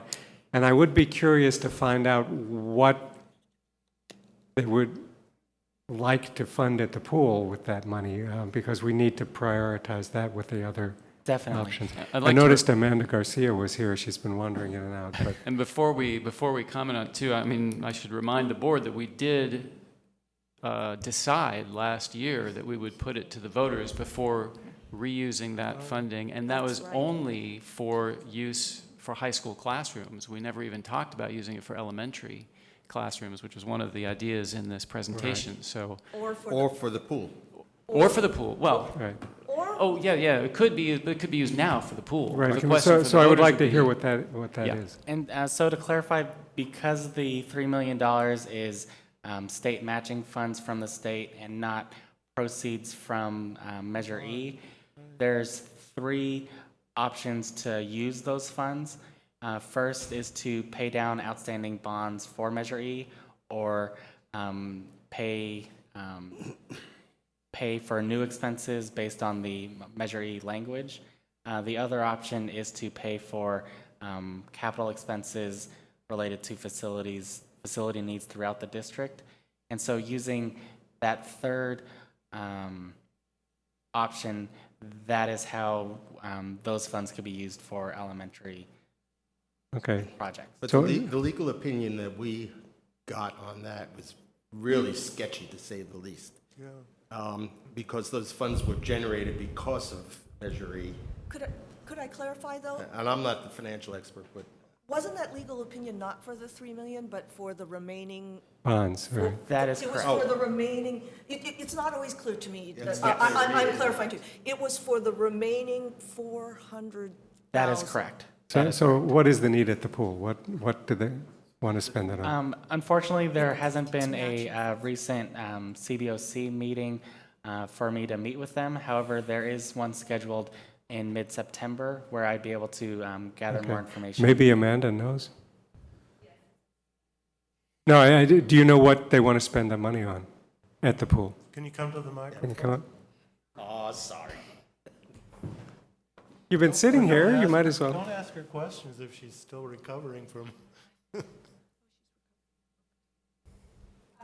There was some discussion about what the Measury Committee wanted to spend the money on. I think collectively, we decided that we did spend it on the things. One of the things you'll see if you come to the pool is the diving board. That was an addition, and I think it's being used every day, and we're gonna start classes, and eventually maybe even start a diving team, and that can generate scholarships for the district, for athletes who come through the school. There were a couple other things that we used the money on. I wanted a cork board just so that we could promote more events and promote our staff and let people know what the swim school was really about and stuff like that. And that was a little pricey, but it wasn't crazy expensive. There were a couple things that we wrote down, and just some things just didn't make sense to get at the time. So we did decide a couple meetings back that we wanted to do what was best for the district. The pool's doing well, and we have everything we really need that can fit within that language that is in Measury, and, you know, it's kind of tricky. I see a lot of ways around it, but lawyers say different. So, you know, Just don't want to get sued. it's whatever's best for the district at this point, and I think everyone on the committee kind of did agree to that at our last meeting.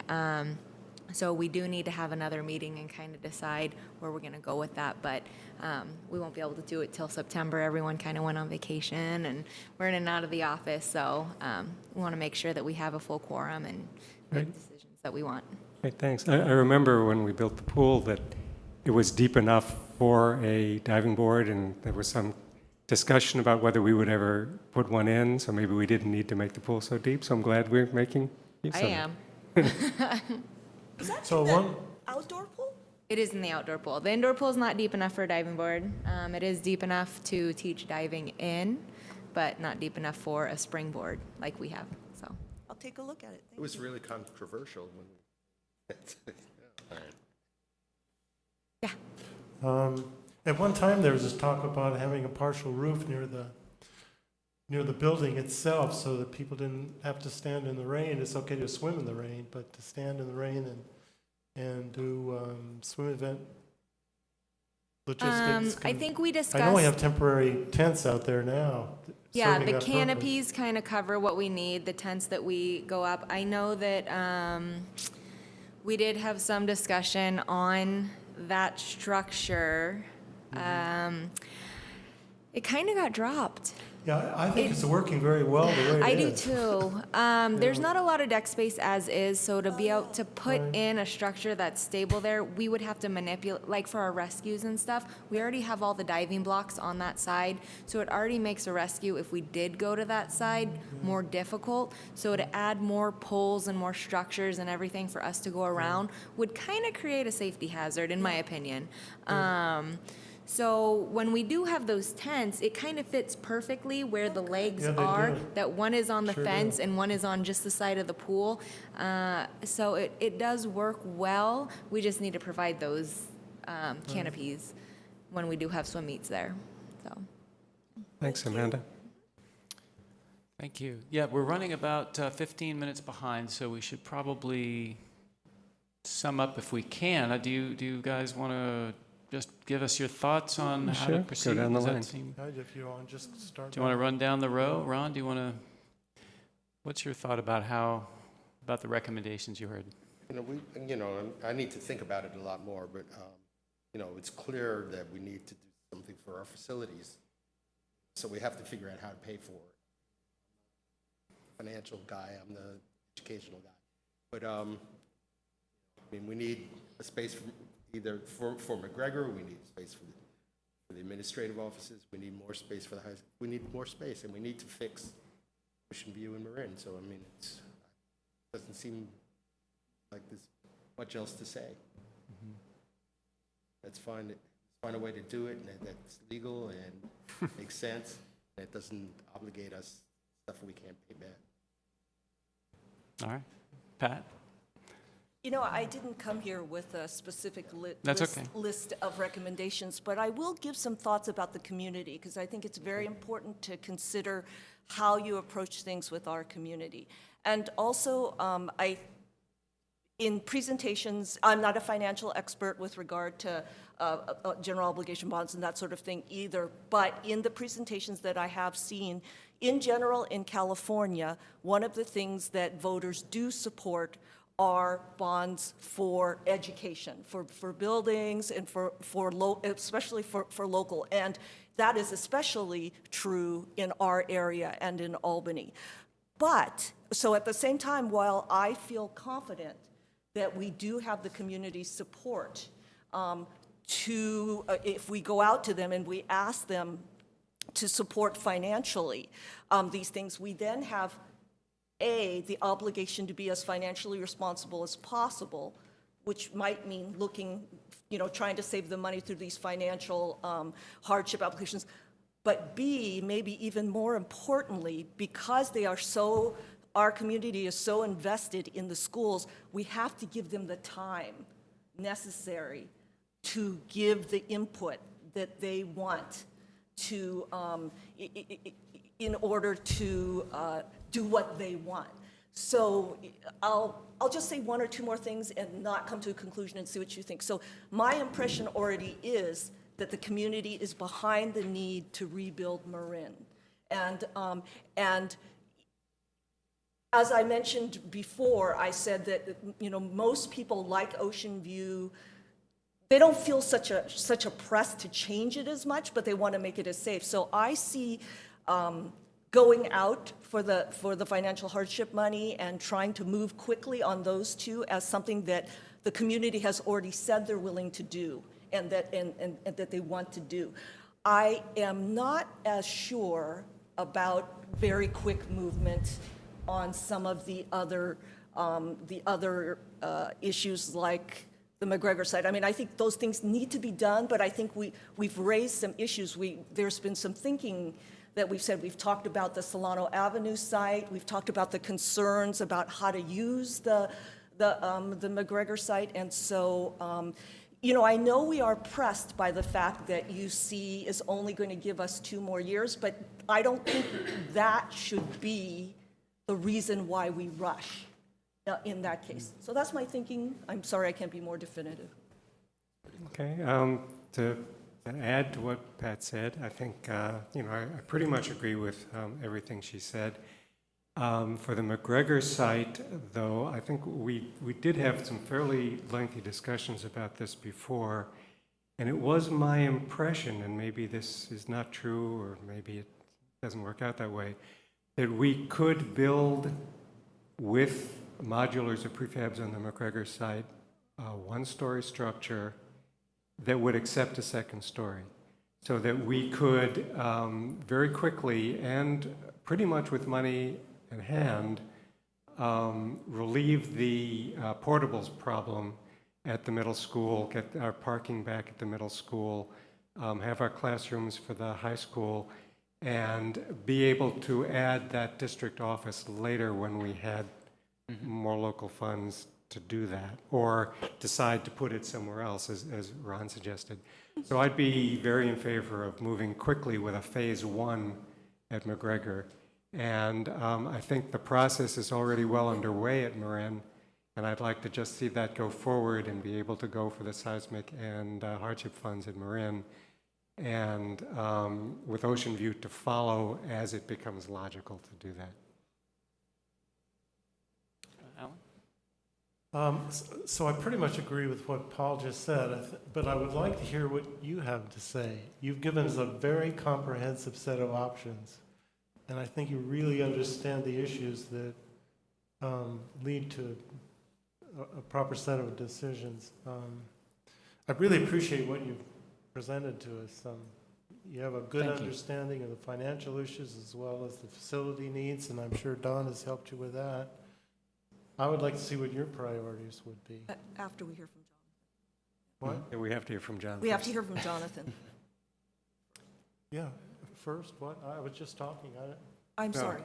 You, Jonathan, and then Alan. Oh, okay, gotcha.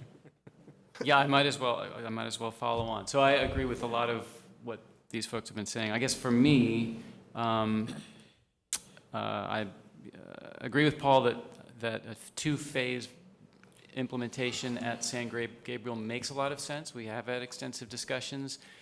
Being ready for phase 2, if we ever need it, makes sense. We can probably afford phase 1 using some borrowing from the Measure E or use of Measure E funds, at least in part. So that gets us a long way. So I think sort of moving ahead there for that overcrowding problem at middle and high makes a lot of sense. At Marin, you know, we have a lot of support from the community for a project.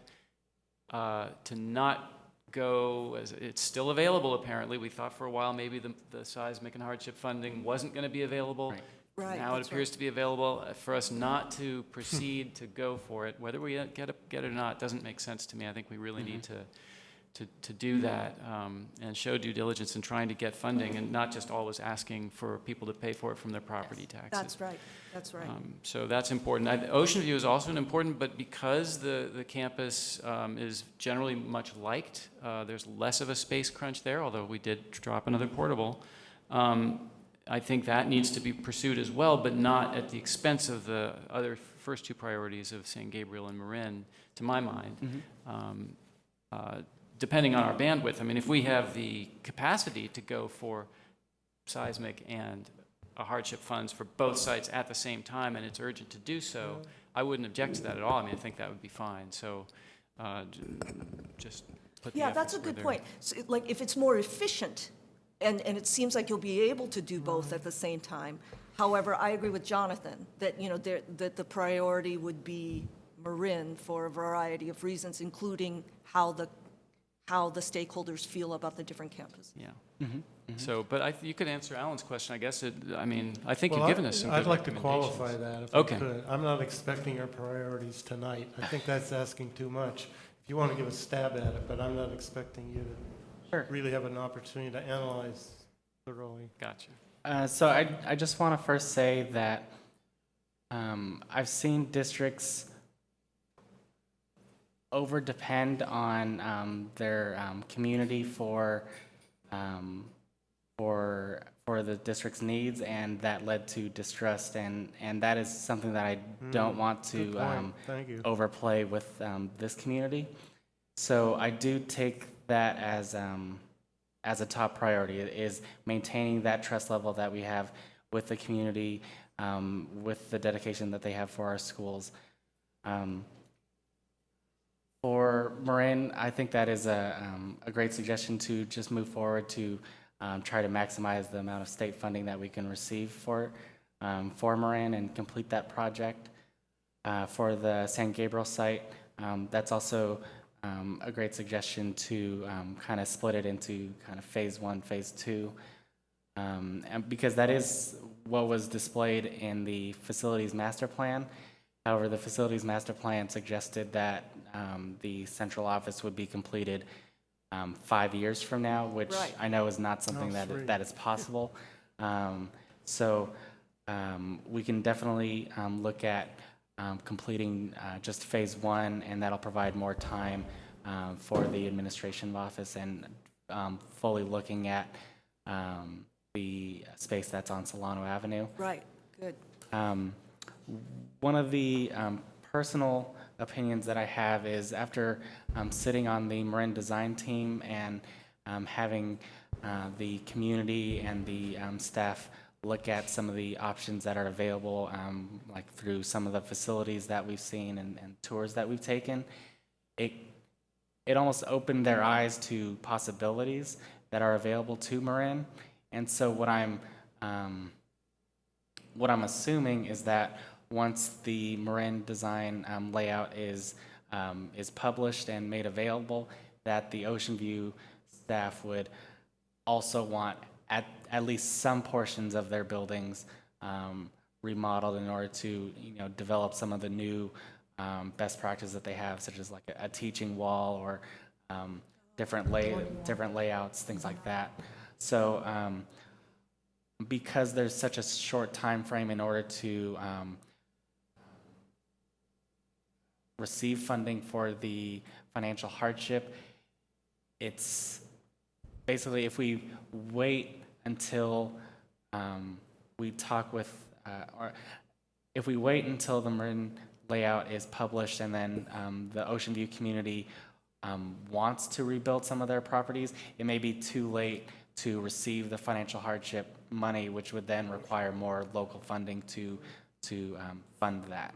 So that's my only concern about going that route. Could I clarify one thing about that? First of all, I think I agree with a lot of the points, and I very much respect you thinking about our community and the trust related to it, and also anticipating how the Ocean View community might react. I have this memory that when we discussed going out for money for Ocean View, one of the concerns was that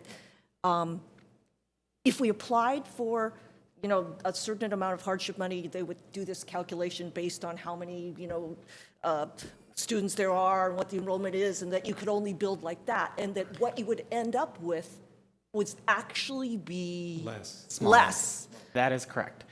And so because Ocean View was originally a middle school, their multi-purpose room was developed for a middle school size, whereas now the state would fund it based on the needs of an elementary site. And so what I would recommend is looking more in detail at Ocean View and what buildings specifically needed to be retrofitted so that possibly those buildings would be remodeled and other buildings would be kind of untouched or just repaired. Well, that sounds like a great idea, so let me clarify. We could go out for both the seismic mitigation money and the hardship monies for Ocean View with more focused, with that kind of more focused strategy. That is correct. Oh, that's brilliant. Excellent. Okay.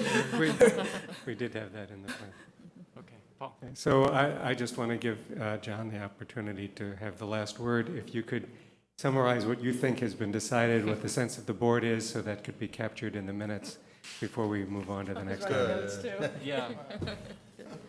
So my sense is that the board would like you to proceed as you've outlined with plans for Marin, Ocean View, and the San Gabriel site, with some priority given to San Gabriel site and Marin, and also attempting to get the seismic mitigation and hardship funds. So in general, however, also there's a sense in which we need to be concerned about the communities, not concerned, but just make sure that we're involving the community, demonstrate the financial responsibility that going for the hardship funding would do. Yeah. May I add a clarification? I Yes. do believe that the comments I heard from the board was that for the San Gabriel site, for the phase one, we are looking at a single-story plans. Is that correct? Right. With the possibility down the road of a potential second story with a lot of neighbor input. Right. Thank Right, you. and we should cite the first story with that in mind, that there could be a second story. There could be. With recognition that that's a more expensive option than doing it all at one time. Not a lot more Stories. expensive. How do you know? Well, that's what we were told when we asked about it Oh. before. Well, maybe. The point that It's not Paul been my made, experience. point that Paul made earlier is that if we're going to go phase one, phase two, we still have to remember to do phase one in a way where phase two would Be easy. be, The options. be That would be the- with the option of, you know, being in the right spot so that our neighbors' concerns would be. Yes, we would need to let the architect know that if there are phase two, to bear in mind the position of the building and which way it would face. It would also, I think, buy us some time to look at the Solano Avenue site. And I think that, you know, the neighbors are looking for some input right from the get-go, and I think, you know, a community meeting would be very well. Yeah, Good. I which think the is in the works. superintendent has Yeah. approached that. I think I so. do, and I think so, I want to too. make sure that what we say here, that I've captured that so that I send a consistent, clear message to our neighbors that we are looking at a single-story site for right now. Because when we look at putting together design team and going through the charrette process and looking at the plans, that we focus on a single-story building, but with the knowledge that the placement of the building is important for a potential future if there's an agreement to put a second story on there. Right. Did that make sense? Okay, Okay, so, thank you. okay, can we assume that, Jackie, you've got all of this, or with help from the superintendent, you'll have If it all? not, I do. Absolutely. Great, thank you.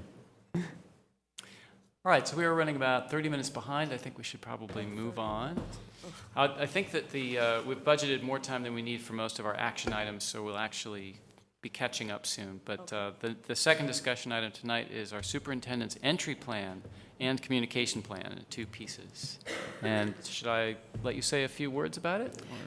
or- Sure, I'll try and keep it very succinct. When I was hired for this position, one of the things I looked at was what would be a good entry plan, and looking at what was commonly called a 100-day plan.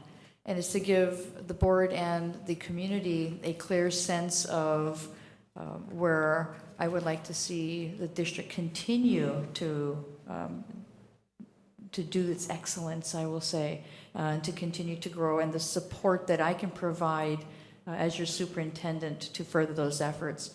So I've broken them down into some goals and objectives. As I was going through this plan, it became pretty clear to me that this could become my annual goals. So I've sort of embedded it in that way also. I added on a communication plan because I believe that when I was hired, the board very clearly wanted a superintendent who was going to increase and improve communication with all stakeholders. And so I've included a communication plan as part of that entry plan. Great, thank you. Are there comments on this from the board? I think we've had a chance to look at it and digest it a little bit. No, we have. Would the superintendent like to highlight any of it for our audience? Sure. I would say that goal 1 is more in the area of establishing a relationship between the Board of Trustees and the superintendent for the governance and management of the district. Goal 2 is focusing on academic performance, and it's all about our kids. It's all about the academic and social and emotional achievement of our students. And so focusing on our students being prepared to be 21st century learners.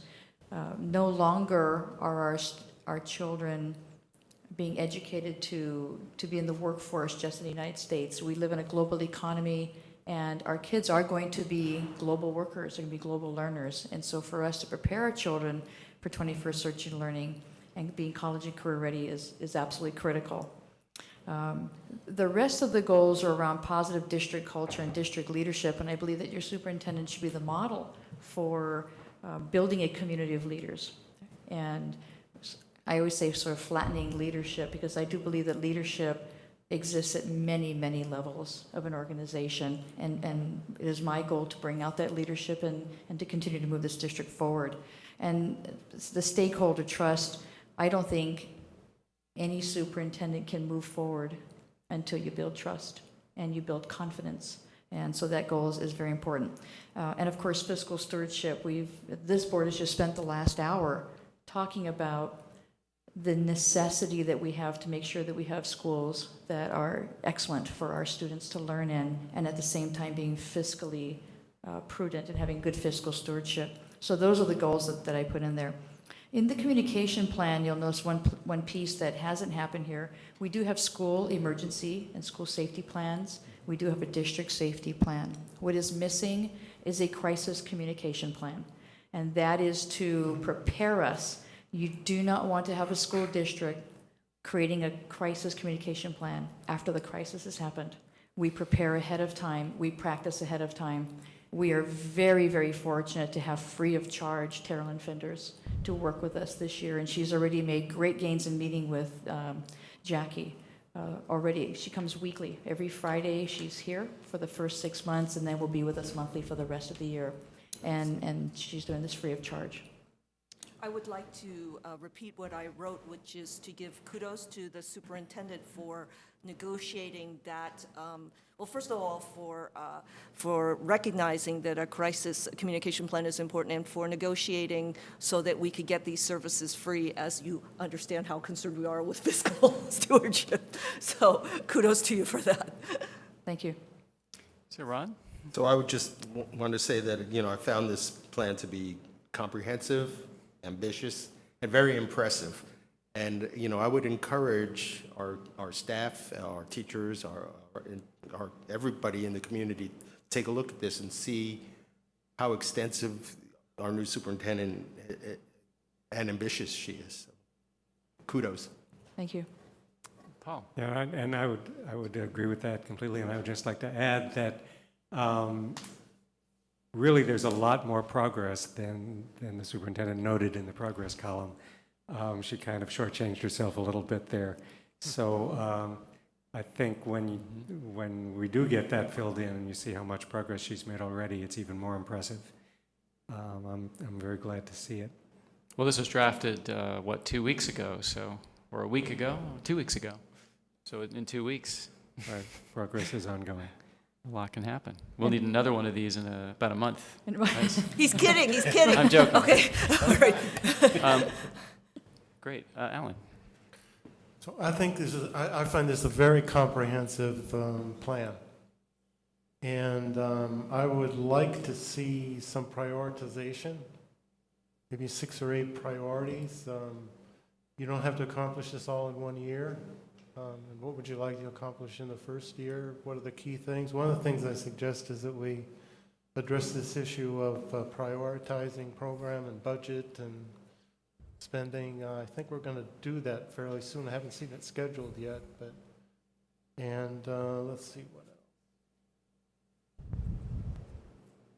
What I can Yeah, do is. those are the 2 issues I can take components of this entry plan and put it into a dashboard that has more priorities.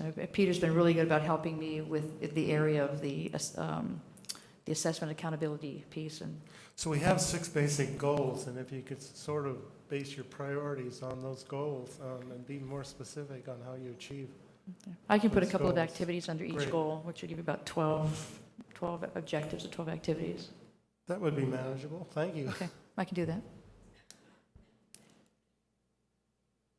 This is sometimes called a 100-day plan. Is that how you envisioned it when you were putting it together, or is it you thinking more of? To What do you be wanna very do? honest, I looked at a template, and then I went out into the county and talked to my fellow superintendents and Good. said, hey, did you have to do an entry plan? And most of them said no.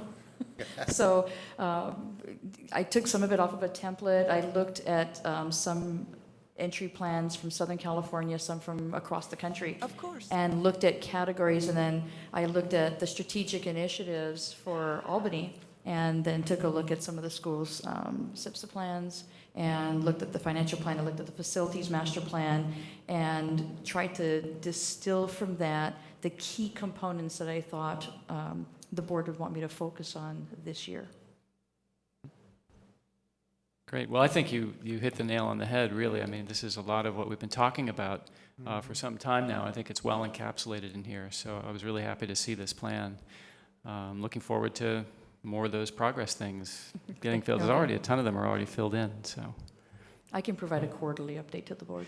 right. And so then that was the next. Would that be the most efficient way you think to proceed? A quarterly or twice a year? What would the board be interested in? I'd rather have her spend more Yeah. time doing it than trying to Right. So we don't I want think to prepare a over. report for I us. think, you know, twice a year. Same thing that Pat said. I don't want our superintendent to get bogged down in filling in Right. spaces rather than getting the work done. Well, it depends on how you work. I mean, That's what if you're if saying. you will be Yes, checking that's things exactly off what I was saying. I can as you go. I can do it twice a year, again, since I'll be folding most of this into the dashboard, which will become my evaluation document. At my annual superintendent's evaluation, this will be incorporated into that. I have to put in a different format.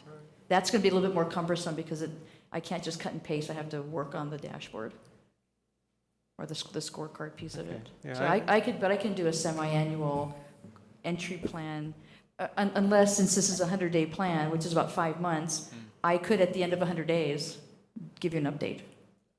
December or January or something, I could do that. and then before the end of the school year. Yeah, I think we agreed that we didn't want to leave your evaluation for an entire year without some feedback halfway through, Correct. in any case, so we could certainly schedule that. I can provide you an update in January if you'd like. Okay? January. Actually, Thank you. January would be great, the new board would be seated, and Yeah, that's true. that'd be Oh, yeah, very that's a useful. good idea. That Yes, would be a good okay. time. That would be a good January. time. And I'd even try to come as a member of the public, There you go. just to hear it. All right. Thank you. So now we have a series of action items, and we'll just work our way through them. The first three have to do with the Aquatic Center. So we have 3 job descriptions. Actually, the first 4 are related to the Aquatic Center. So we have 3 job descriptions and a salary increase to vote on. So the first one is for the Aquatic Center manager.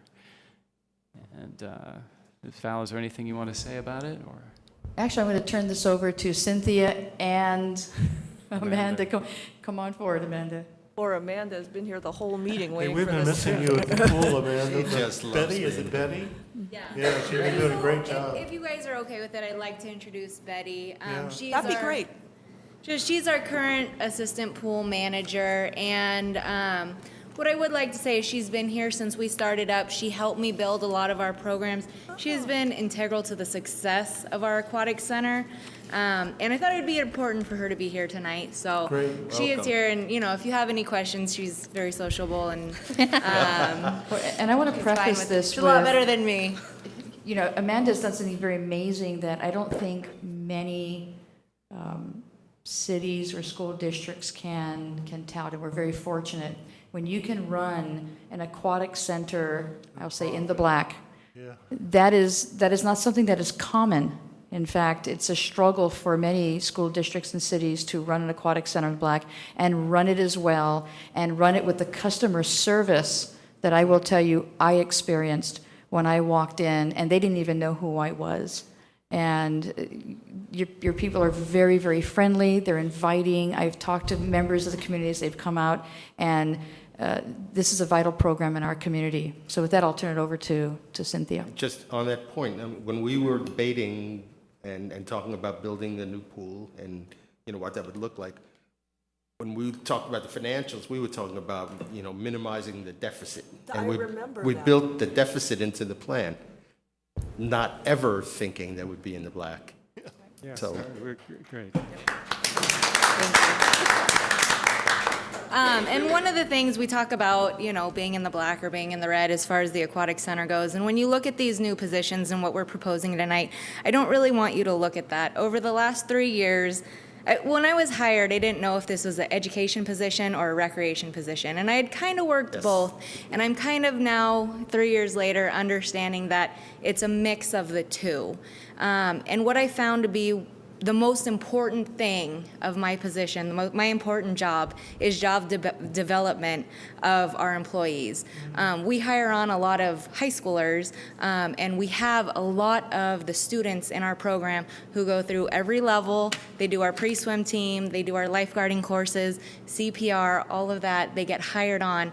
And when you look at these positions, it's more so just job development. We are expanding the names and what everyone outside of education is going to look at when they see these positions. It's a difference in job description.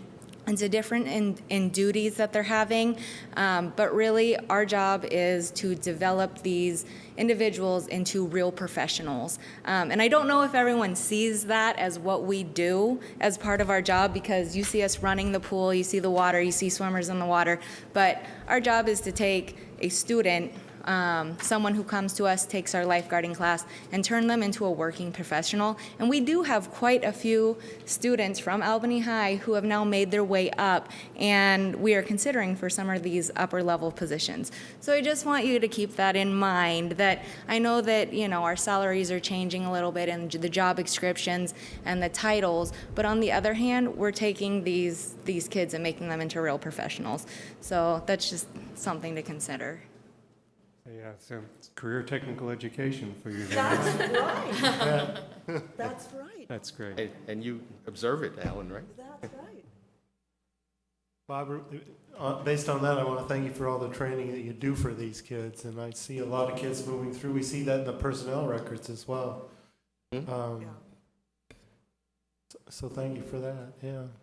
Thank you for running a great pool. I enjoy swimming there 2 or 3 times a week.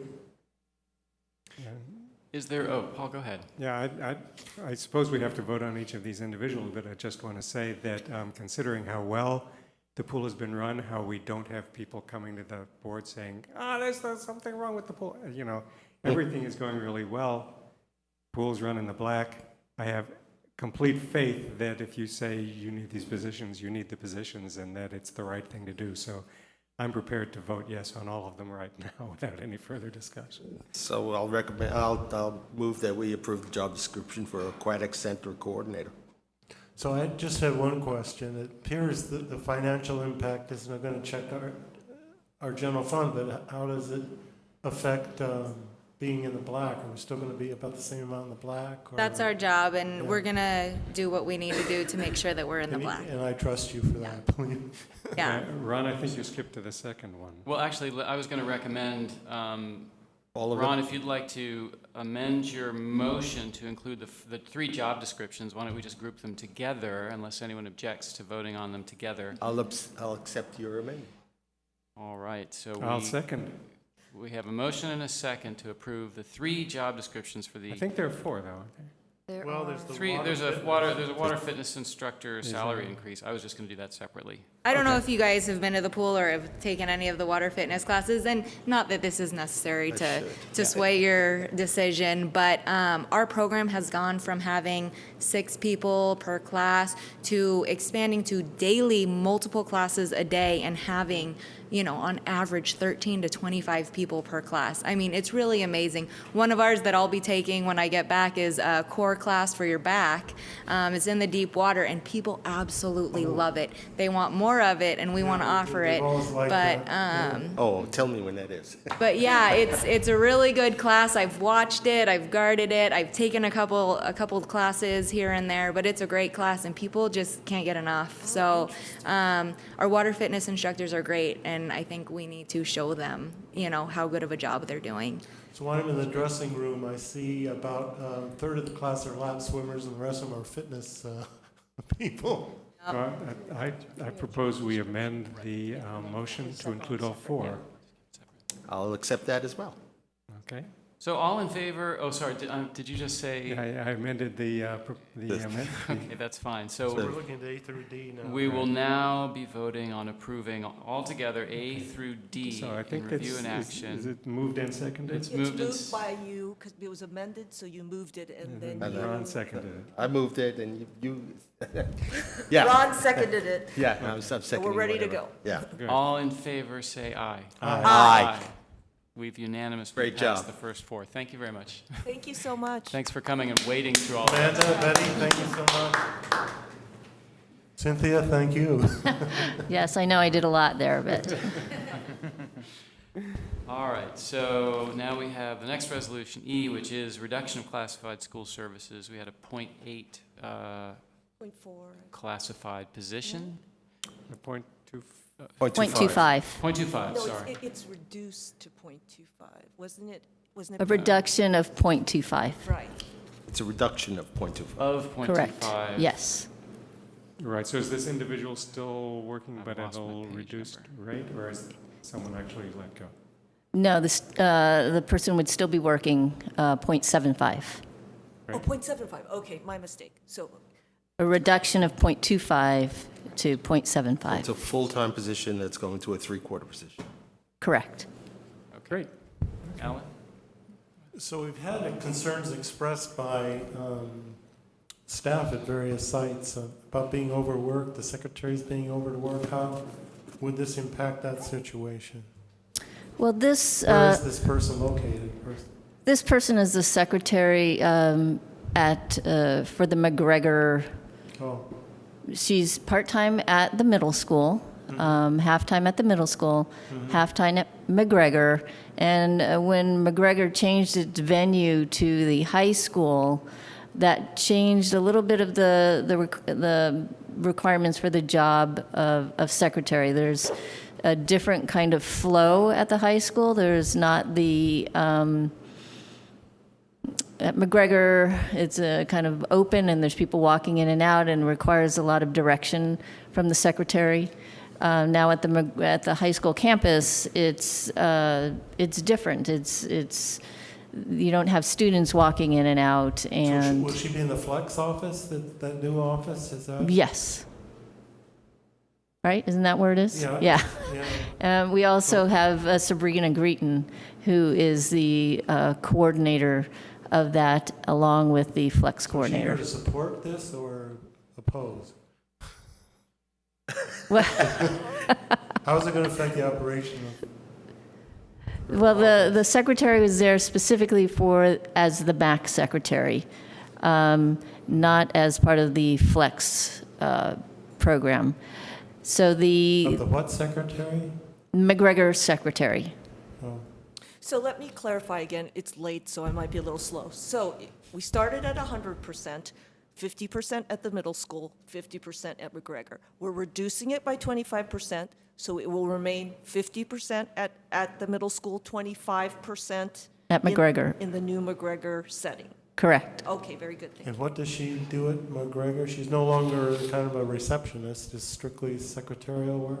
Now it's strictly secretarial work.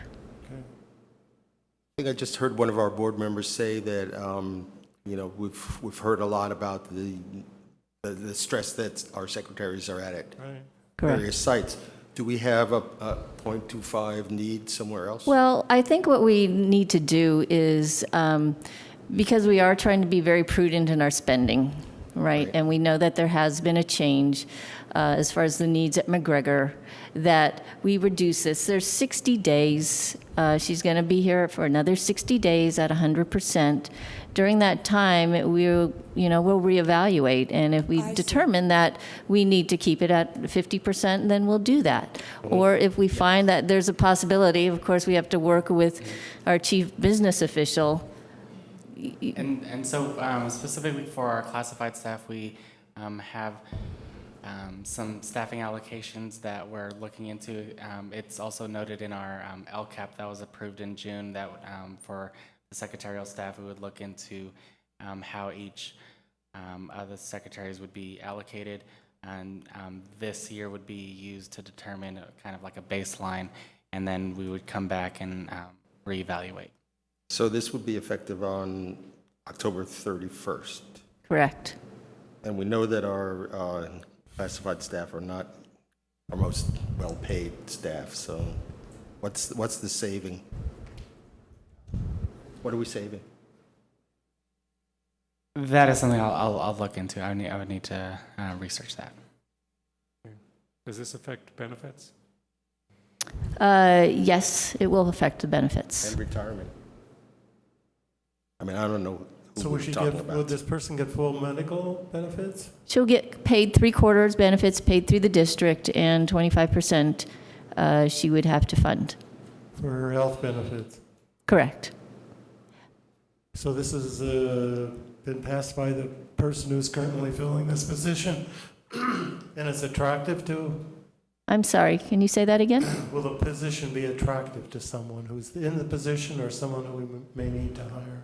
She currently She's- holds. 3/4 with less benefits. No, She's she already in currently the holds position. position where it's that .25 that she will no longer be working, so, I understand that. Is okay. that attractive to her? To In this other words- Would be particular. willing to continue to serve, or do we have to hire somebody else? No, she wants to do that. She's happy with this move. She's not happy with the move, but she understands the move, and she likes keeping that rather than not keeping it. Ay.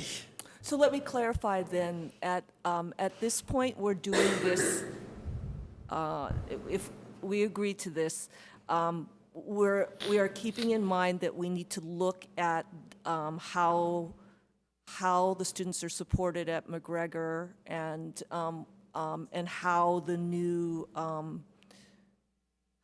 how its new situation in the high school works, and we have the option.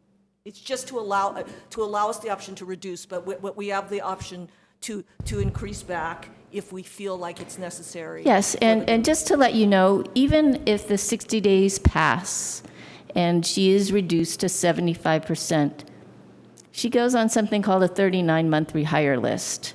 So that even if in November 15th, the district decides that they would like to reinstate that position, the person who has the position currently has rights to it, and it would go right back to that person. So the 39-month rehire list allows a person to retain rights to a position that they were laid off from. Okay, and let me shift the focus for a moment, and And I want to follow up on what you said. And in the conversations that we had about the LCAP and about the role that the secretaries have played, we need to recognize also that there was discussion in the community about whether there was sufficient administrative support for the number of students that we have. And now, and it's very nice to meet you, we have a percentage full-time person doing multiple jobs, certainly, but as in place to support the McGregor students as well as others. And I think that's important to keep in mind in looking at the big picture of how well we're supporting the students. So following up on what you said, Pat, today is the first day of school. And we're making a decision on a workload when we haven't really seen what that workload is. That's my point, too. We have to give 30 days notice, so 60 days. 60 days notice, I'm sorry. Why not wait a couple of weeks or a month or 30 days and see what that load is and then reduce if necessary, rather than saying, okay, and, you know, if you know, after 30 days, it's, you know, I would rather do it the other way around. I'm not comfortable about, you know, about the motivation behind this. I don't know who we're talking about, which is good. Right, we're not supposed to. I know. And If we wait 60 days, then that means, if we wait until October, that means, and then we decide to reduce the position, that means the position will not be reduced until December. but I'm suggesting that we wait a few weeks. We don't have to wait 60 days. We need to wait 60. I think what Member Rosemont was saying is that We whether- can come back and vote on this next board meeting if necessary. I think he's asking for staff to postpone this agenda item for 2 weeks Correct. to determine, or to give our coordinator the opportunity to determine if the duties require a full-time employee. And if she does not feel that it Or a half-time requires a employee, full-time employee, and only the 0.75, we can bring it back to the board with clarification, which would be 2 weeks into the school year. We're actually talking about a half-time employee being reduced to a quarter-time at that site. At that site, you are So- correct. Right. So And- That's a 50%. can a one-quarter position fill the needs of that or not? Right, or is there another one-quarter position at that site that this person could move into? You know, I agree, because the main focus for us, the board has been very concerned about the movement to the high school because of, you know, facilities issues. And so our main concern is to make sure that the students are supported sufficiently. They're among our most vulnerable population. We've said it again and again. We're not talking, you know, I mean, as you said, our classified staff are not paid as well as they probably should be. And so we're not talking about a large amount of money. So I agree with you. I mean, if we vote on this tonight, That was my point when I started this whole conversation. Oh, so I agree with you too. yeah. Okay. No, that's fine, but Yeah, I think that one possible motion is to table this to a future meeting. I'll We second. could vote on that. I'll second. So I'll move that we table this until the next meeting. Okay, and a second, and then, Alan, you seconded that? Yes. So a motion and a second to table this item till the next meeting. All in favor, say aye. Aye. Aye. So we've unanimously decided to table the item until the next meeting. Okay, thank you. Thank you. I mean, Thanks, it's a Cynthia. brand-new situation. All right, then. This is a ratification of a contract, and there's a specific reason why it has to be ratified as opposed to being approved in advance, which I believe our superintendent can explain to us. Actually, I'm going to let Alan, he can explain it so well. Okay. So, Madam Superintendent, board members, the reason for the ratification of this contract was related to the concerns that we had for the new portable at Ocean View Elementary.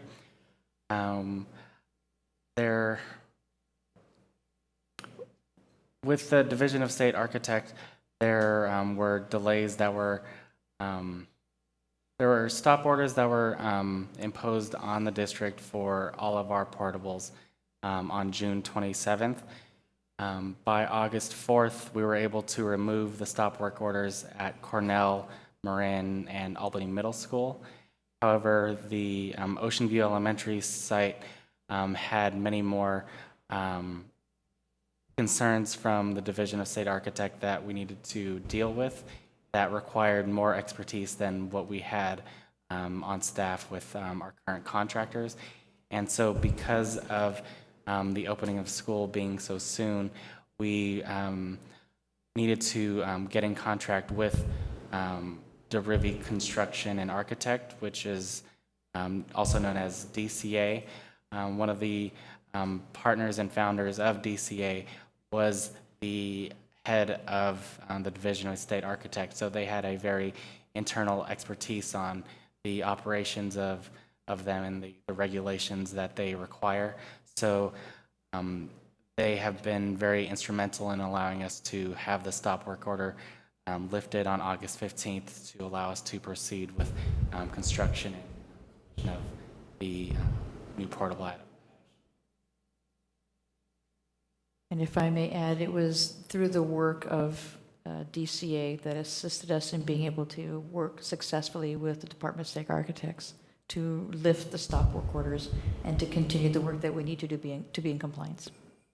And I can also add that having been sort of updated throughout this process, that it was something that seemed clearly necessary, and we were able to open Ocean View on time, although there was a little electricity issue that's independent of this because of the efforts. And I think that also it's clear that cooperation with the state architect is now extremely important. I mean, has always been, but it's now clear that going forward we're going to be cooperating closely with the state architect to make sure all the portables are up to code and so on. So, Alan. So when you said this is being ratified, this means this is a bill that's already been established. This is work that's already been done, and there will be follow-on work that will be. That is correct. Yeah. The contract was to officially help with some of the uncertified buildings, or Yeah, Division of State Architect uncertified buildings that Yeah. are at Ocean View, which were part of the reason for the delays for Yeah. Ocean View. And so they're finishing up that work right now because that was very instrumental to get on the get out Division of of the State DSA Architects. hold work, yeah. Yes. Stop work, yeah. Well worth it. Well, I'll move that we questions? ratify this contract. I'll second. All in favor of ratifying the contract outlined in item F, please say aye. Aye. Aye. And I just wanted to thank Val and Alan for the many long discussions with, one of which I sort of got a chance to watch with our state architects. That's a lot of pressure. Yeah, Yeah, sure is. it was. Thank you for making this happen as well, Alan. Yeah. I know you were significant. Well, our students come first, so Absolutely. Yeah, That's right. very good. We got it done. All right. Let's move to G, approve the independent contractor agreement with Douglas Gephardt for coaching services for the superintendent. And this is something that was in the contract.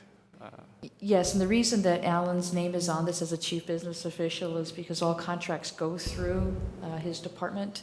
And while it is part of my contract, I thought it might be a conflict of interest if I prepared the document or the agenda item. So I'm going to turn it over to Alan. So we're recommending the independent contractor agreement to approve for Douglas Gifford for professional coaching services for Superintendent Williams. Now, it's a contract that is for $4,800 that would be paid out of the general. And board members may recall that this is one of the things that we agreed to in our contract with Superintendent Williams. It's an excellent idea. And something we all thought was a great idea to do, so here it is. I'll And move to approve. Thank you, Alan. I'll second. Just a quick question, when would this commence? It will officially commence after this board votes. 10 minutes. All right, all in favor of approving the contract, say aye. Aye. So that's unanimously approved. Thank you. Thank you. Thank you. Item H, we have an independent contractor agreement with Mills College Teacher Scholar Program for Professional Development at Albany High. And Dr. Brown. Good evening. In the spirit of learning and leading together, I bring to this independent contractor agreement with between the district and Mills College. Dr. Barone and his staff are requesting some support to further develop some teacher leaders in their protocols on action research and looking at their protocols and how they look at data and look at the work that they're doing. It's an opportunity to develop some of our teacher leaders at the high school, and they will then be able to collaborate with other teacher leaders throughout the area. And it's going to be paid out of site funds. Questions, Pat? So I had already mentioned this, but I wanted to give my compliments to Dr. Brown for supporting this and for listening to the staff and supporting the concept of teacher research, which is just really a model to promote teacher leadership and to promote leadership of people within a teaching group who want to share knowledge, who want to do more. And just as an aside, I wrote my doctoral dissertation on the element of teacher research and how it's a very powerful, it's just one very powerful tool for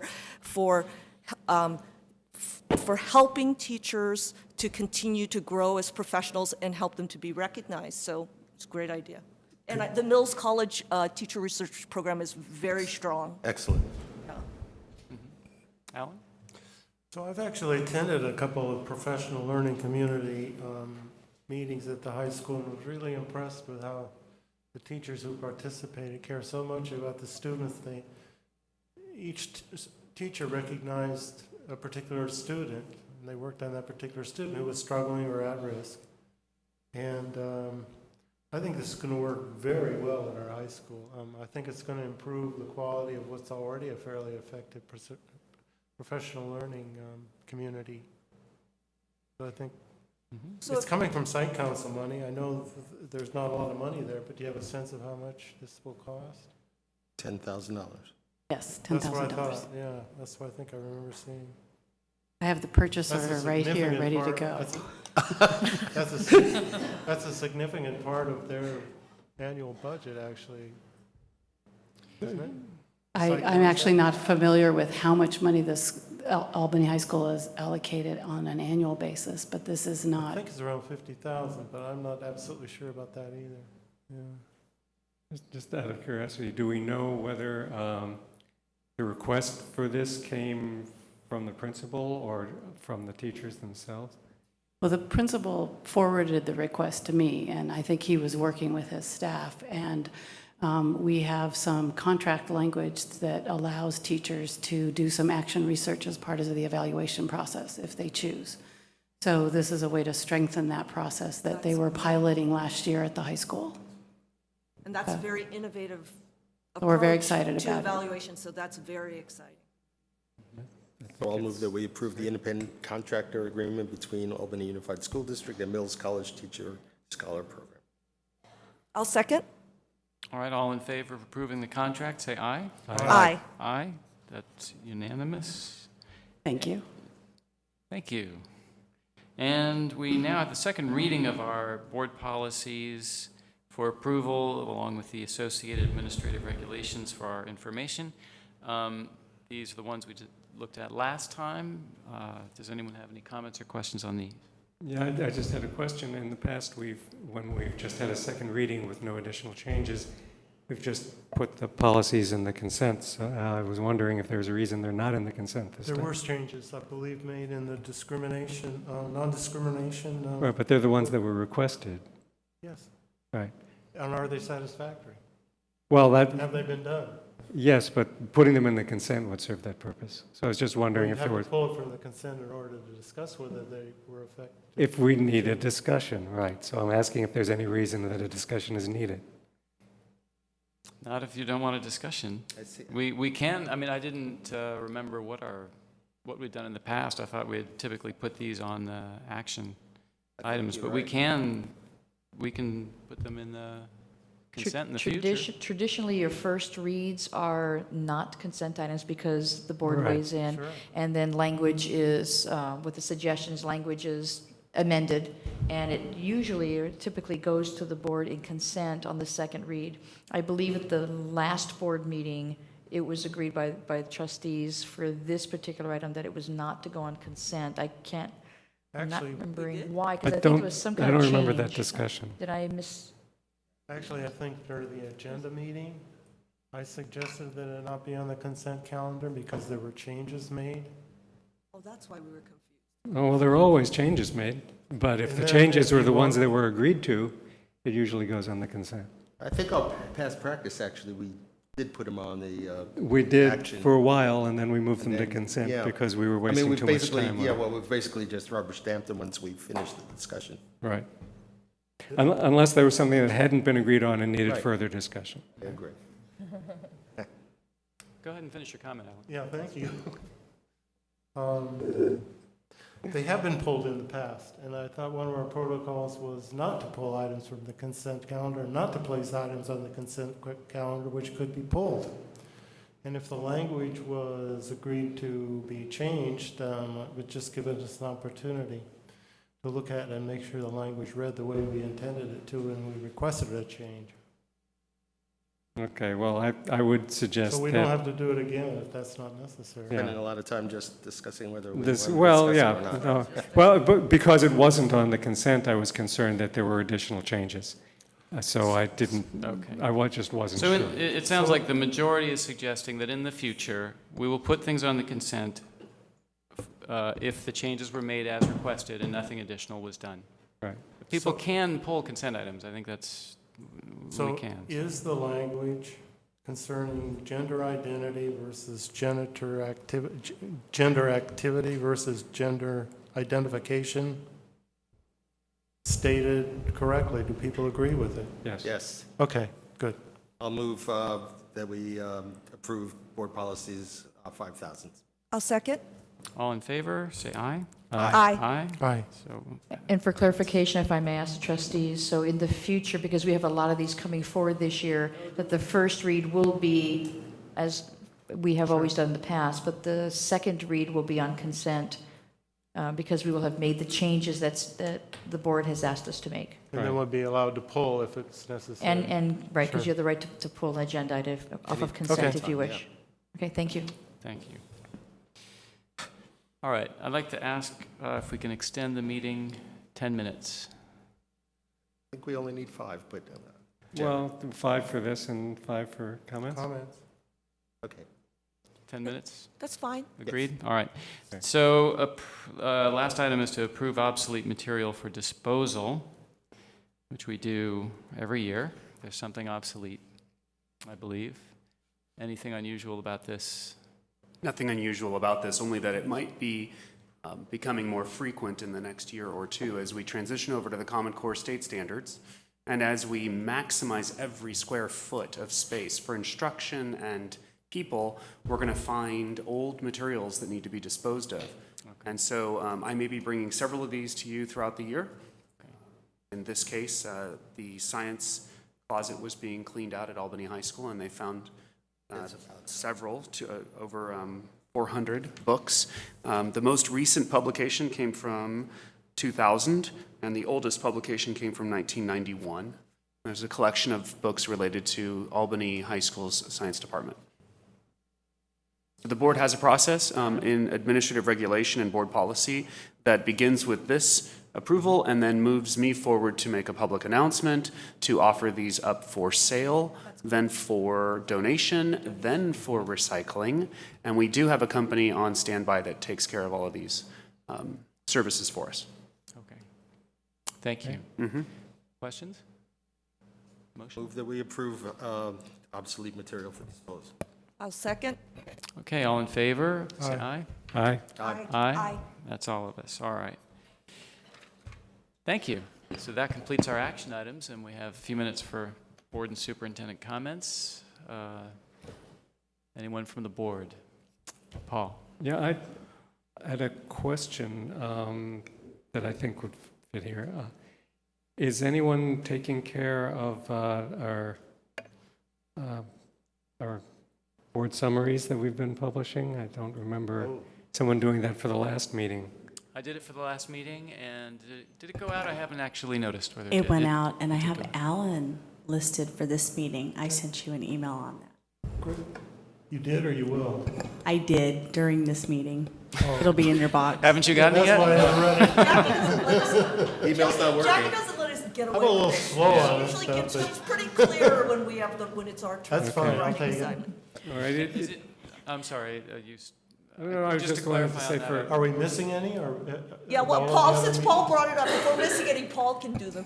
I'll check the website. I think there is one. Would you like There to? is. July, the special meeting.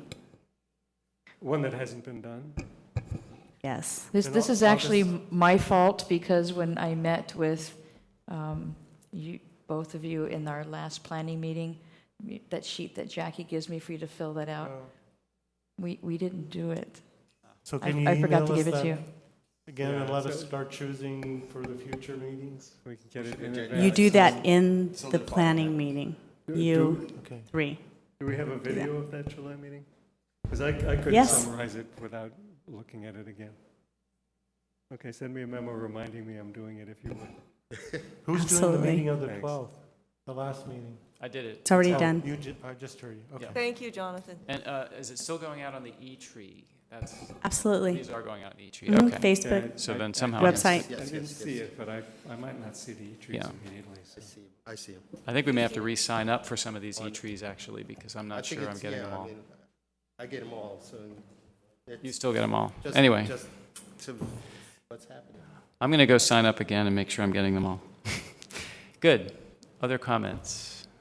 Ron, Alan? So we have an election coming up, and I think it would be good for the citizens to meet the candidates for school board positions. Well, I've been talking to the League of Women Voters who have done these forums in the past, and they're willing to do it again. Does this sound like something the board would like to have done? The League of Women Voters does an excellent job. I remember them Yeah. didn't they host the one? Mhm. Yeah.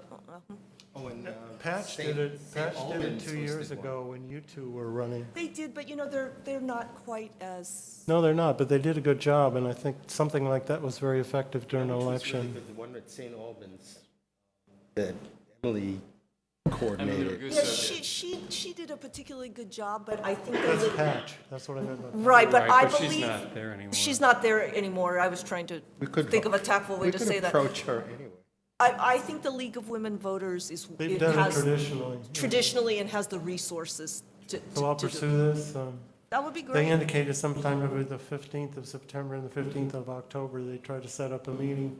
They'd like to know what works best with Jeremy Allen, the person who does the videos for our meetings. So Yeah, you there's a might- bit of logistics to do on this. Might check with Charlie Blanchard, who will be out of town for a while, so make sure he's going to be around. That's an I- issue as I- well, the candidate availability. I believe that the League of Women Voters has not done it in the past at a district. Oh, maybe it's because they were doing it at the same time as the city council members, which wouldn't be necessary this Right. time. So you could use a district. In the past, they've done all candidates for both the board and the council at one voter forum. And it was, like, one of them was at the North Bray Community Church. Yeah, that's right. So I that, I know I've attended them at the senior center. That was and just at the so maybe community they may center. have, an opinion about where they, Yeah, I'll be talking to them. I've Yeah. already started talking to them, so I'll let you know more about that. yeah, they do an excellent job. Good idea, Alan. I also attended a memorial service for Bill Kane, Oh, a former that's board great. member and former mayor of Albany. Right on. And we had some pretty impressive people attend that memorial. Lonnie Hancock, senator, our senator to the state of California, really, I think, recognized and appreciated what some of our board members do for the community. Oh, great.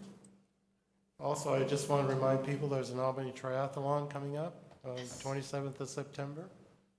I think Val has started training. I have signed up and started training. Oh, so you're feeling, you're running as I've been feeling- swimming and biking. I can start running again on September 1st. It's a- I it- will be there. It's a completely fun event. Lots of first-time triathletes, you know, taking their time, and a lot of kids. Miss Matabusan is also going to be Wow. signing up for the Albany Triathlon. It's really fun. You get a T-shirt. It's a great It's fun. So for the public, it's on the 27th, Saturday, 27th of September. It's in the morning starts at 8 and goes until about noon. And then we have dinner with Albany in the evening, so there's an opportunity to work up your appetites at the triathlon and satisfy your appetites at the dinner for Albany. I have a Will you feeling be Super- participating this time, Member Maris? I'm training, I'm gonna try. Member Maris was too modest to say at the last triathlon that he was the most senior triathlete, and it's very admirable. So we'll be there to cheer you on, Alan. I think our new superintendent is going to want to win, though. Well, So we had two other board members who participated. Jonathan did quite well. I think he finished in the top 20, and Pat finished ahead of me. but this time Pat has an excuse. I'm going to support Alan because I want him to focus his entire attention on the triathlon. So I will volunteer to coordinate the student volunteers. You did that in the So I will past. support all of you. Yeah, you did that in the past very effectively. Thank you. Didn't I see you training the other day? Did you see how all the people passing me on the bar track? That's why I'm not doing it. So this triathlon not only promotes fitness in Albany, but it raises over $3,000 for athletic funds at the high school.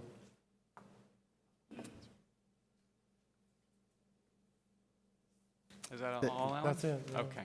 So I just wanted to say that Alan and I had a chance to spend at least part of the time at the Institute Day, and it was really well received. I think what I saw, just the enthusiasm of staff and the acceptance of Sure. staff for our new teachers, our new superintendent. Oh, great. It was great. And then I also got a chance to go to the community dessert that afternoon and have see different folks and students and community members come over and eat mushy cookies. And it's a great way to engage the community. So thank you. And just want to let the board know that I will be meeting with the UC Assistant Director of Family Housing for UC Village, and also Ruben Lizardo, who is the UC Berkeley's Director for Community and Government Relations, who will be joining our 2x2x2. So we have our other by two. Oh, good. So I'll be meeting with both of them this week. Well done. And we'll have a 2x2x2 in September, October? We will. Great, thank you. Thank you so much. Great. All right, well, then the meeting is adjourned. Thank you, President.